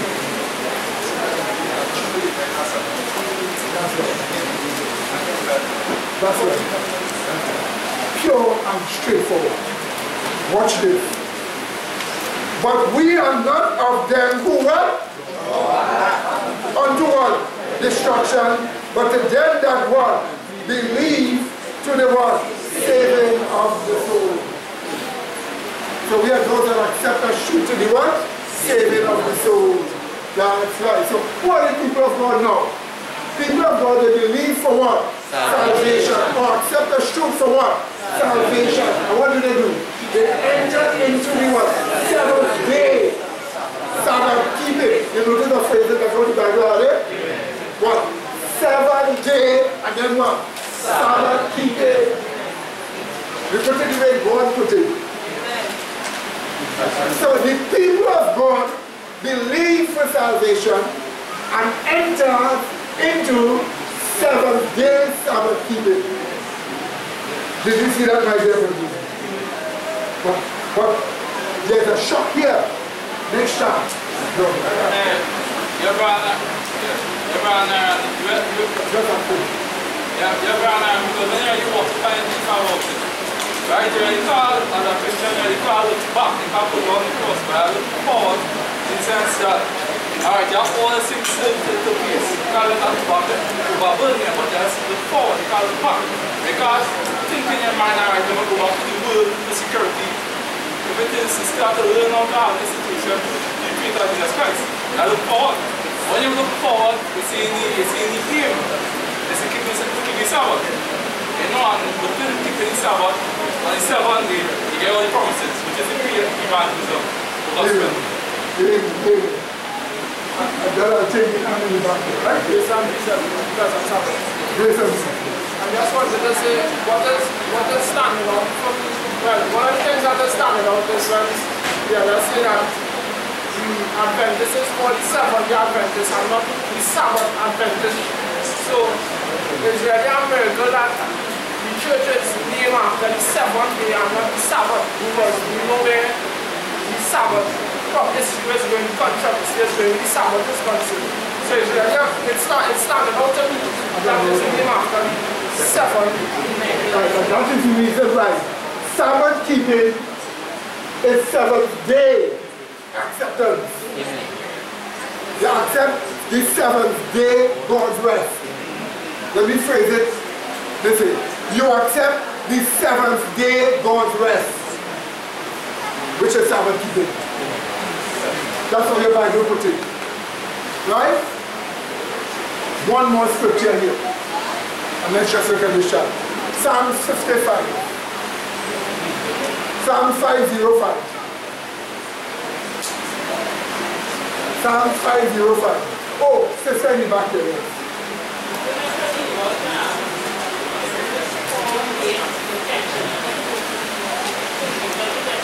Yes. Well, I'll look at it again to you, right? We'll go back at it. We'll go back at it, right? Yeah, Psalm 5.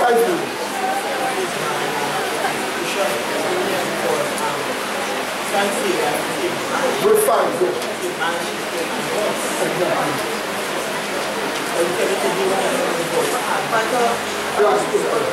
My sheep hear my voice, God sheep hear his voice, right?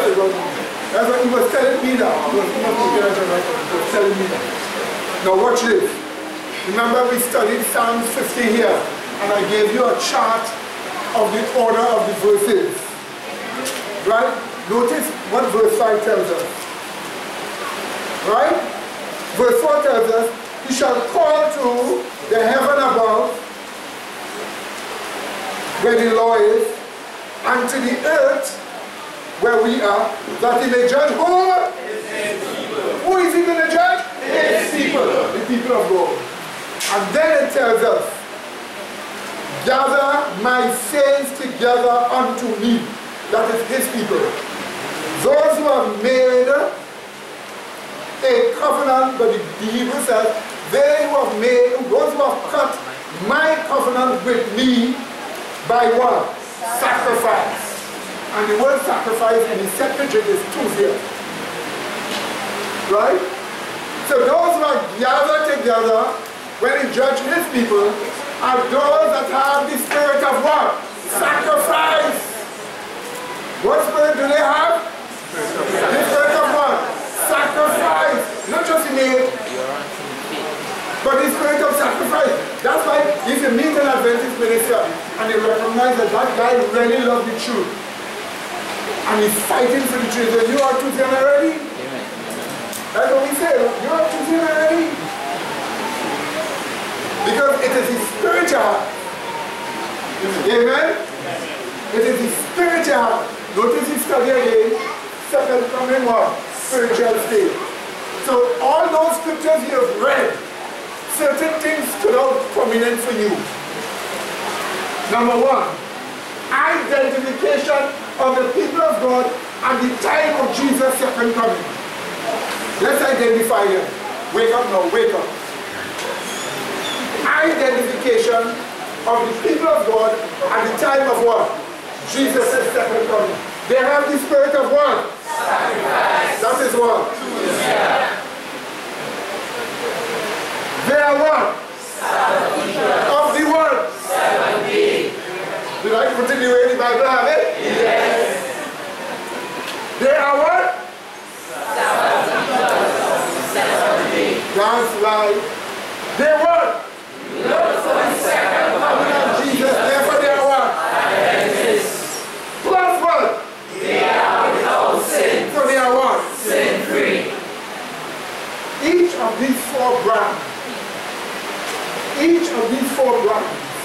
exists in this faith. And that's the reason why you know Christ is coming soon. Because he has developed your faith to suit what he said all along. You see, so let's read it again. Let's read in yellow. Say after me, what?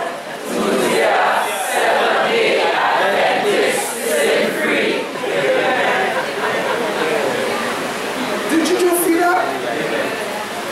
Did you just see that? Let me just show you this video. Okay with you all? Yes, brother. Luke 21. Luke 21. Right, right? Thank you. Thank you.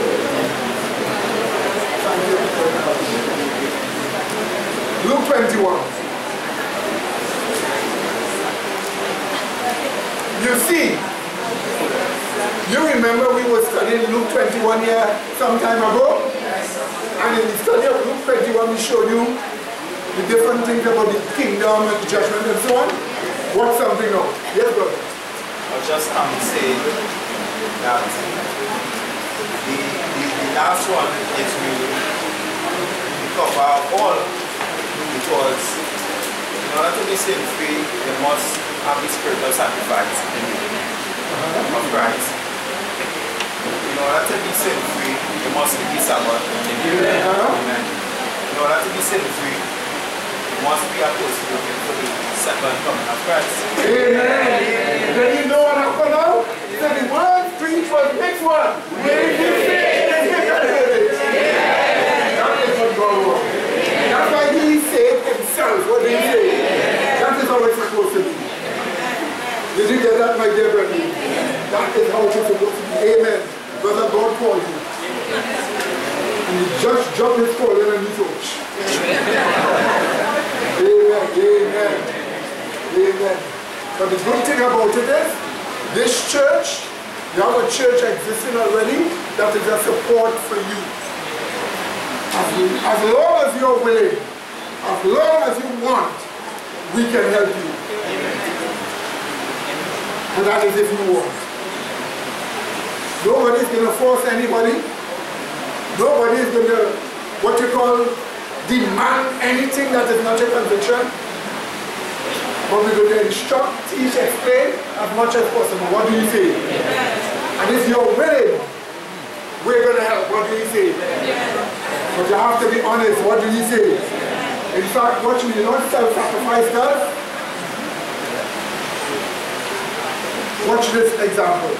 What does self-sacrifice do? Watch this example. You have this alone. And when you're giving it up for someone, you expect nothing in return. In other words, he's not going to give you money. You are giving it because you want to see this person follow Christ. So you deny yourself when you give them. You've gotten nothing but the satisfaction to see them follow Christ. Did you just see that? Did you just see that? So what does sacrifice make you? It makes you an honest person. It makes you pure. That's what self-sacrifice does. That's right. In other words, it is the work of a wise virgin. Amen, brother? Remember that well, right? No. Yes. Where you have to like prosperity doctrine of giving money, right? Yes. Right? So they say like, okay, because the Bible says salvation is a free gift. But look at this now, they're saying when you bless the pastor, you will get blessed. You understand? That is awesome. Yes. Beautiful. So let me give you one more scripture and then we'll show you the video. One more scripture, Luke 21. Remember we studied Luke 21 some time ago. And your mind may be refreshed to a certain extent. But what you must observe here is that Luke 21 was not speaking to the person in the world. Luke 21 was speaking to you. Let's read. Luke 21, 25 to 31.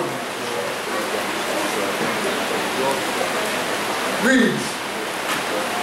And there shall be signs where?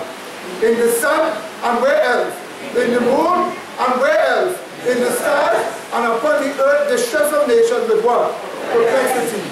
The sea and the waves roaring. Men's hearts failing them for fear and for looking after those things which are coming on the earth, for the powers of heaven shall be what? And then shall they, like the people of the earth, see the Son of Man coming in a cloud with power and great glory. And when these things begin to come to pass, then what? Go ahead. Go ahead. Is that the earth? No, that's you. For your redemption, God's people join what? Yeah. So all these signs all over the world are for you. And for you, wherever you are on the world, once you are God's people, those signs are to tell you He's coming for you soon. That's what He's telling you. He's coming for you soon. That's what He's telling you. Let's read on. For your redemption drawing nigh. And He spake to them a parable. Behold the fig tree and all the trees. When they now shoot forth, ye see and know of yourselves that summer is now near at hand. He goes on. So likewise ye, when you see these things come to pass, know that the kingdom of God is near at hand. Now quickly go to 36. 36. Proof of whom this is for. It says, watch ye therefore, and pray always that you may be what? Accounted worthy to what? Escape all these things that shall come to pass, and to what? To stand before the Son. So those things we're speaking about you were being warned. We were being warned by these things. In the little time of trouble in which we live now, in the little time of trouble in which we live now, we are being warned. What do you say? What do you say? Amen. So the second coming, spiritual state, is a spiritual state we have to have when we see all these things taking place around us. Now, here is what happened. A terrible earthquake struck Indonesia. Breakdown mass, breakdown people, kill people, trap people and their loved ones. They announced when the earthquake finished to remove from where the buildings are to run by the shore. To run by the sea. So thousands of people gather on the seashore. US Geological Survey, pick up the earthquake when it happened, pick up the tsunami coming, and didn't warn the people. And two waves, 30 feet tall, hit them, swept everything away. Now the death is more than 1,400. But that's not the only thing happening in the world. Today, first time in history, today, 2 Category 5 hurricanes in the same place in the Pacific. Category 5, 2. And guess what? One headed for Japan again.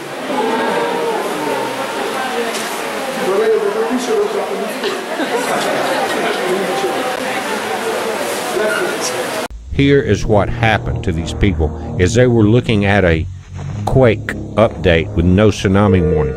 Look at these beach houses. This is the second wave. Watch that sign.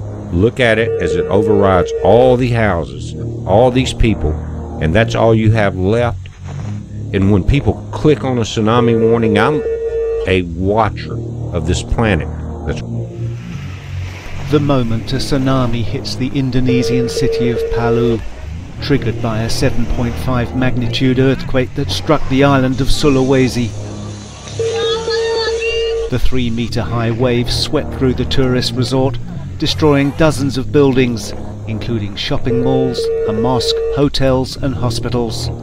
Bridges were washed away and the main highway has been cut by a landslide. Hundreds of people are known to have died and hundreds more are still missing. The city had been preparing for a beach festival when the quake struck, and many of the bodies were found on the shoreline. Others were found trapped under the rubble of collapsed buildings.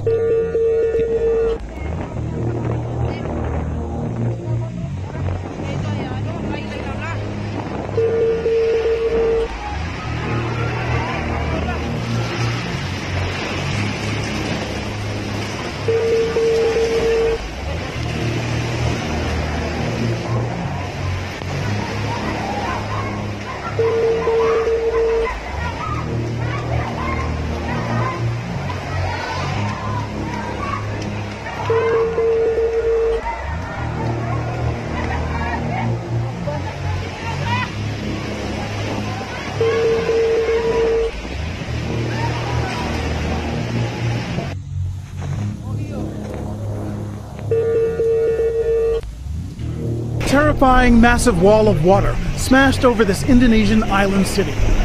Waves some 10 feet tall, residents crying out, running for their lives. The tsunami surging ashore just after officials had lifted a warning, apparently not expecting such danger. First came the massive 7.5 magnitude quake, striking in the early evening on the island of Sulawesi, the epicenter near a city of some 300,000 residents. These pictures posted by a government official show a bridge before and after. Hospitals moved outside to more safely care for the injured. Buildings collapsed or swept away. Reports of entire families missing. The region is part of the so-called Ring of Fire around the Pacific Ocean. Most of the world's earthquakes happen there. Now, emergency crews stepping up search and rescue at first light in wake of multiple disasters. Breaking overnight, the death toll is rising in Indonesia, where at least 384 people were killed by a strong 7.5 earthquake that then triggered a tsunami. Hundreds of people are still unaccounted for on the island of Sulawesi in the city of Palu. The tsunami's waves of almost 18 feet struck a beach Friday. Thousands of homes are damaged or destroyed, and roads are cut off and communications are difficult. Devastation in Indonesia. At least 384 people are now dead and hundreds of others are hurt after a powerful earthquake and tsunami swept through the island of Sulawesi. A 7.5 magnitude earthquake triggered the 10-foot wall of water yesterday that washed away buildings and cars. Officials say many people there are still missing, and there are fears that the death toll could rise. A tsunami in Indonesia washed away homes today and left an unknown number of people missing. An earthquake sent a wave of up to 10 feet high crashing into the coast of Sulawesi, striking the coast of Palu and a smaller town. The sun is setting on a seaside town on the island of Sulawesi, but the ocean is about to shatter the evening's calm. A wave starts to roll across the sand. In the places where people have sought refuge, there's panic. The water crashes through the beachside cafes and onto the streets, into the grounds of a mosque where the earlier earthquake has already caused the roof to collapse.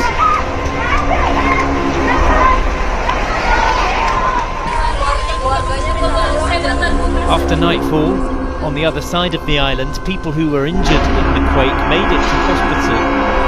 Fear of aftershocks and another building collapse meant that they were treated outside, the safest place to sleep, out in the open. Indonesian officials say that power cuts have made it difficult to assess the scale of the damage, but that houses were swept away by the tidal wave, and that families have been reported missing along the many fault lines which stretch across this part of the earth. Counting the cost of the latest quake, we'll have to wait till daylight returns.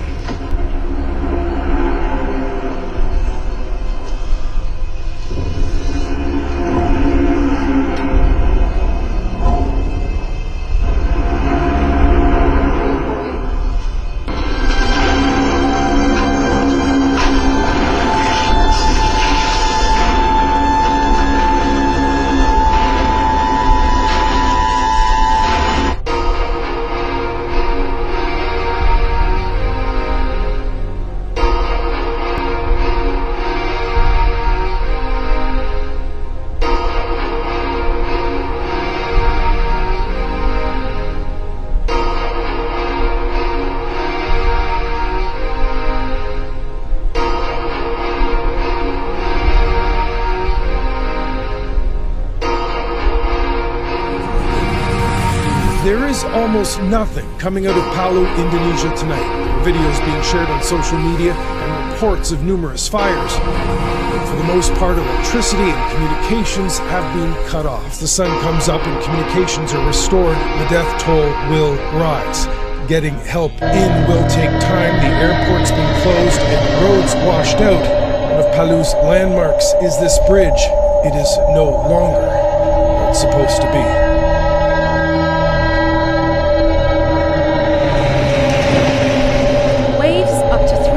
High surges through the city of Palu on Sulawesi Island on Friday. The tsunami triggered by a magnitude 7.5 earthquake. Videos on social media show the panic as people try to flee. The dome of this mosque collapsed after the quake, was then washed away in torrents of water. Palu, popular with tourists, is home to more than 300,000 people. The nearby city of Donggala and the town of Mamuju have also been severely affected, but no one has been able to reach them yet. Rescue operations are underway, but communications have been down, and the only runway in Palu is badly damaged. Cargo planes carrying doctors and aid, as well as the army, are being sent to join the rescue efforts.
Saya masih hidup, rekan-rekan. Astagfirullahaladzim. Astagfirullahaladzim. Astagfirullahaladzim.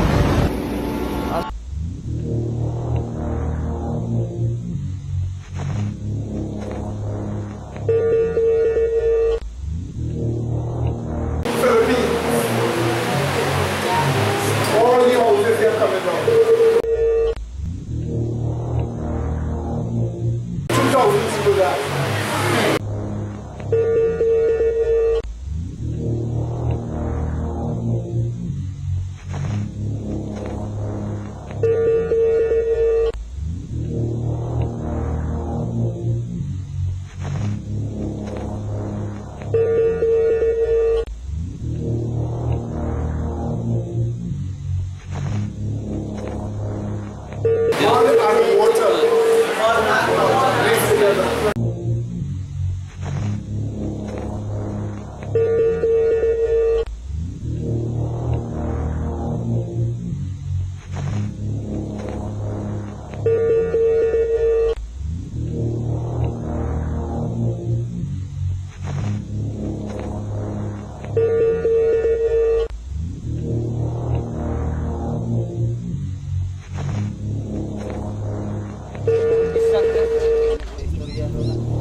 At least 29 people have died and dozens more are missing after another landslide in the Philippines This latest disaster took place in the Naga district on the central island of Cebu.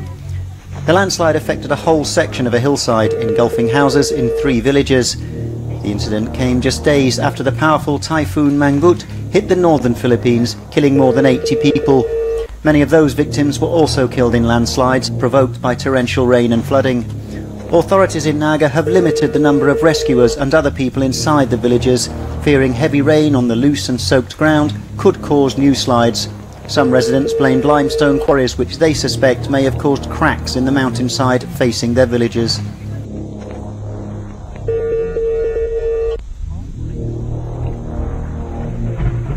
Canada.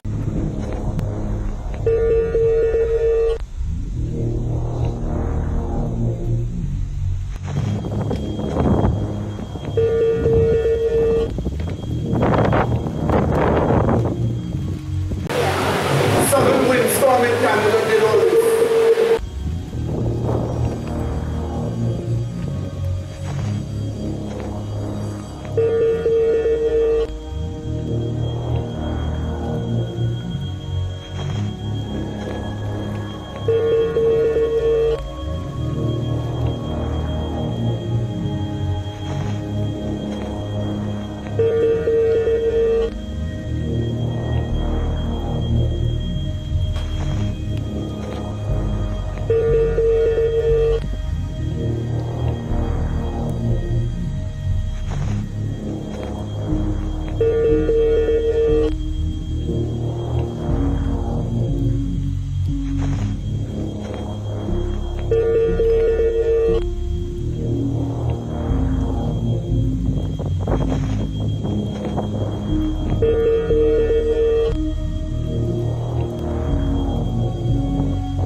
People in eastern Ontario and western Quebec were ambushed by a sudden and violent storm yesterday.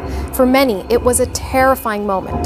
The tornado scored a direct hit on a car dealership in Quebec and tore through communities in its path. The damage it left behind is devastating. Hundreds of homes and buildings have been damaged. Some were completely wiped out. There are no reports of deaths, but a number of people were taken to hospital, and some of them are in serious or critical condition. It touched down first in Dunrobin, just north of the center of the capital region. Then it moved from west to east, crossing the Ottawa River, where it hit communities in Gatineau, on the Quebec side of the provincial border, carving a path of destruction all along the way.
my God! Oh my God! Hey, you do that forever! Bullshit!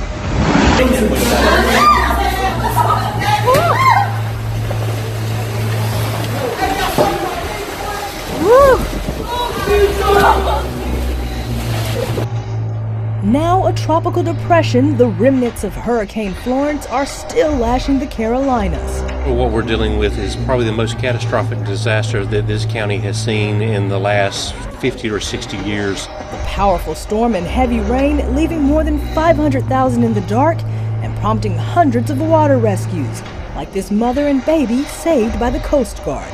We got you.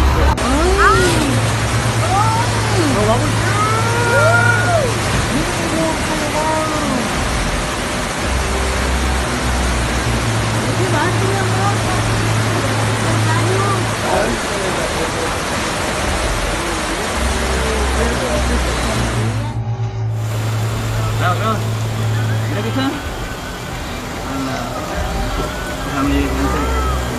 Ay, no, Dios. ¡Ay! El carro va a pegar en la cuenta. ¡Uy! ¡Ay! Chingado. Carro tinto, Sonic. Se fue. Uy, los que dejaron el carro aquí, Dios santo. No, allá a la vuelta lo dejo mucha gente en la calle. Ahí cuando está viendo el arroyo.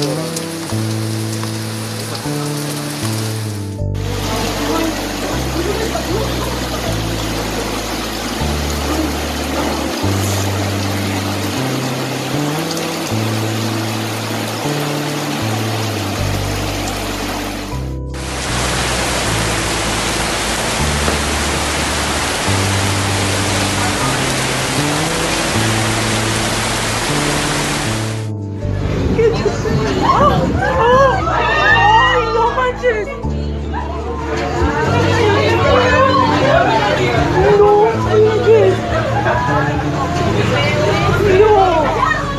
No. Bu, air bu. Air bu. Inilah tsunami, Bu. Bu, naik, tsunami. Inilah tsunami.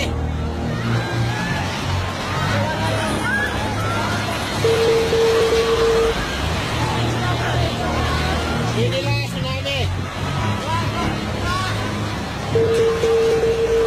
Inilah tsunami.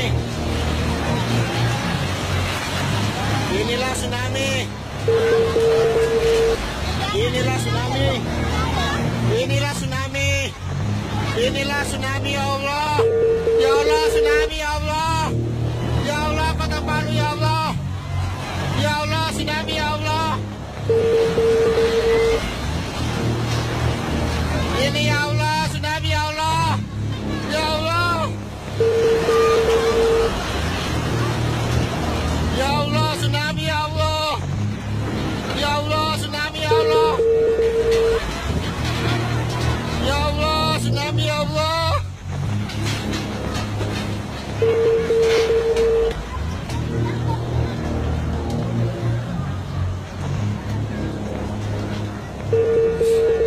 Ya Allah, tsunami, ya Allah. Ya Allah, astagfirullah, ya Allah.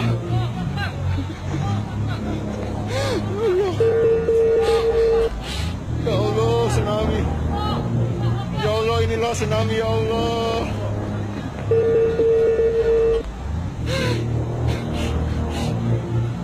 Ya Allah, astagfirullah.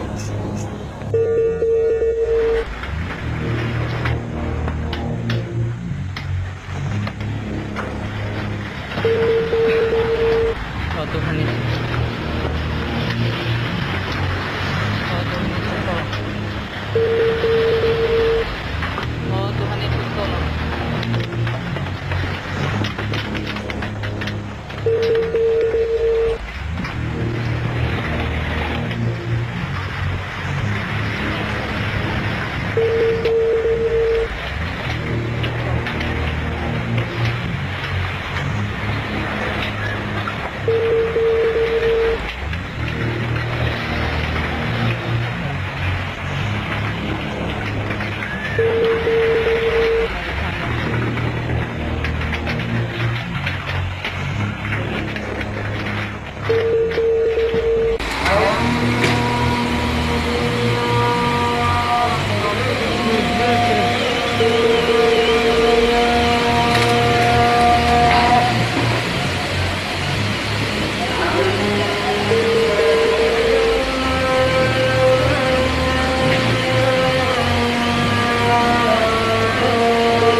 गई अब जिसकी जो चीज थी वो गई अब है। सुबह से बोल रहे इस श्रृंखला और जेसीबी खड़ी है। मैं देख रहा हूँ यार कोई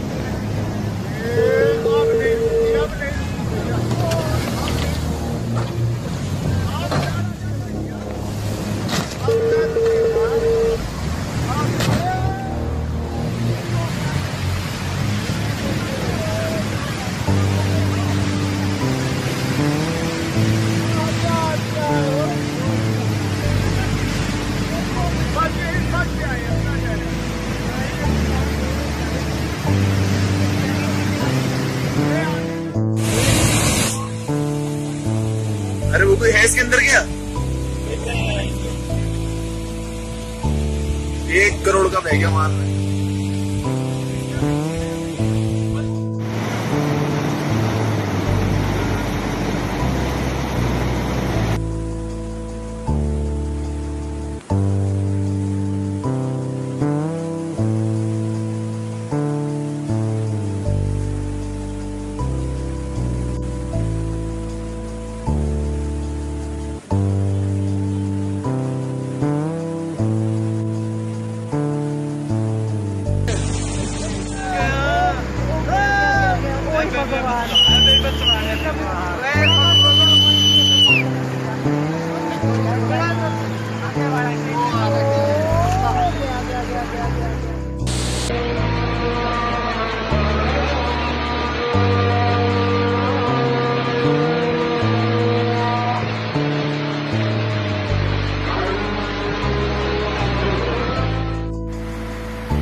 ما عندي تليفون. داخلها. شوف سودة صور هناك عبد الرزاق. يبا عمي تعال شوفها والله مو طبيعية.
But we wanted to show you these destructions, and this is just some. And this is just a benevolent some. Some are even worse. So we just show you a little piece, and look how long it took. But all this is to let you know that we are being warned by God of the end. Now let's just quickly look at this here. In closing, the spiritual state that God wants us to have, and the second coming spiritual state, that will be more relevant to the judgment of the living. So, when the final message starts, we are in the judgment of the living. So we are looking at judgment of the living, justification. Meaning then, number one, those who are to experience justification in the judgment of the living, they are identified as the saints that already have the what? The character of Christ will in them. So by the time you face the judgment of the living, you must already have what? The character of Christ will in you. Also, the saints must already have the divine nature, God will in them. So God must dwell in you through Christ. When you face the judgment of the living, you must have the divine character and the divine nature dwelling where? In you. And also, the saints must keep the what? The whole commandments of God. So those who are facing the judgment of the living must find themselves keeping the what? The whole commandments of God. And finally here, the saints must grow in all times sin-freeness. So, while you are perfect in Christ, because perfect Christ is in you, you must grow in perfection, which is the goal to become what? All time sin-free. And this is our work now. So the work that is to take place in us is this. So while we are to heed all the warnings before, we must pay or take into consideration that our growth must be towards all times what? Sin-freeness. That's where our growth must be. Let's just look at one scripture here that gives us a brief idea of what we are talking about. 1 John 5:18. 1 John 5:18. We'll read one more scripture and then we'll go for it. 1 John 5:18. Observe what we are told. Quote, 1 John chapter 5 verse 18. We know, 1 John 5:18. Okay, yes. Let's make sure your neighbor have it. 1 John 5:18. Right? Let's read it. We know. Notice again, I always like this phrase anyway. We know. Which means it is something the church is supposed to know. Alas, the church has lost it. But we are supposed to know this. Let's read. It says this. We know that whosoever is born of God, what does it say? Sinneth not. Did you see that, my dear brethren? Whosoever is born of God, sinneth not. But he that is begotten of God, keepeth himself, that the one, wicked one, touch him not. So it is good to be sin-free, yes, but you must also keep yourself, that the wicked one may not rob you from what you have. Is that understood, my dear brethren? You must grow towards all time sin-freeness. Let me give you one more scripture in James 1. Let's go.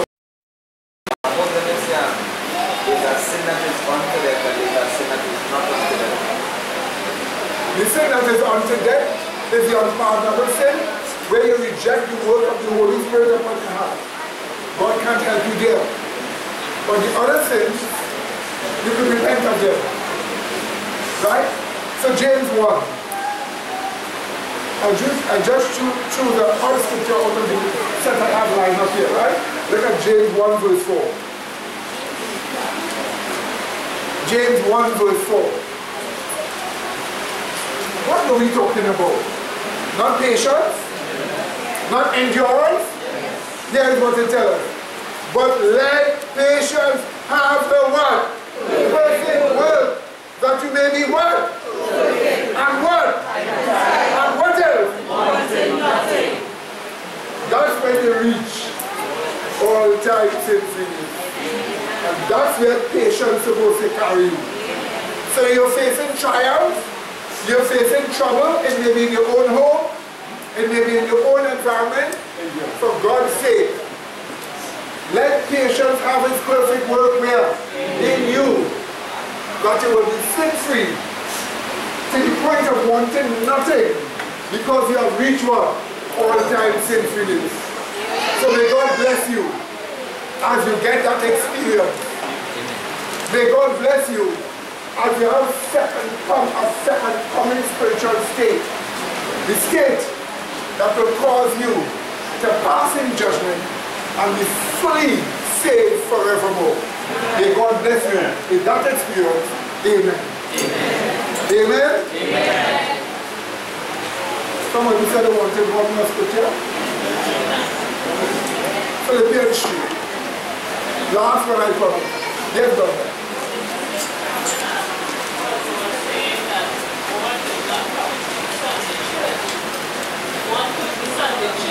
That's right.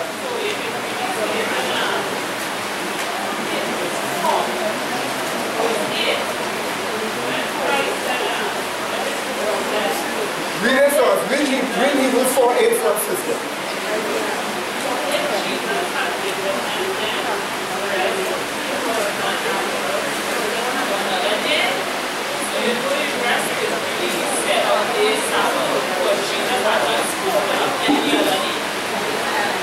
So what day are you supposed to give? The seventh day. That's the day. Amen, sister? Now, final scripture. Philippians 3:14 and 15.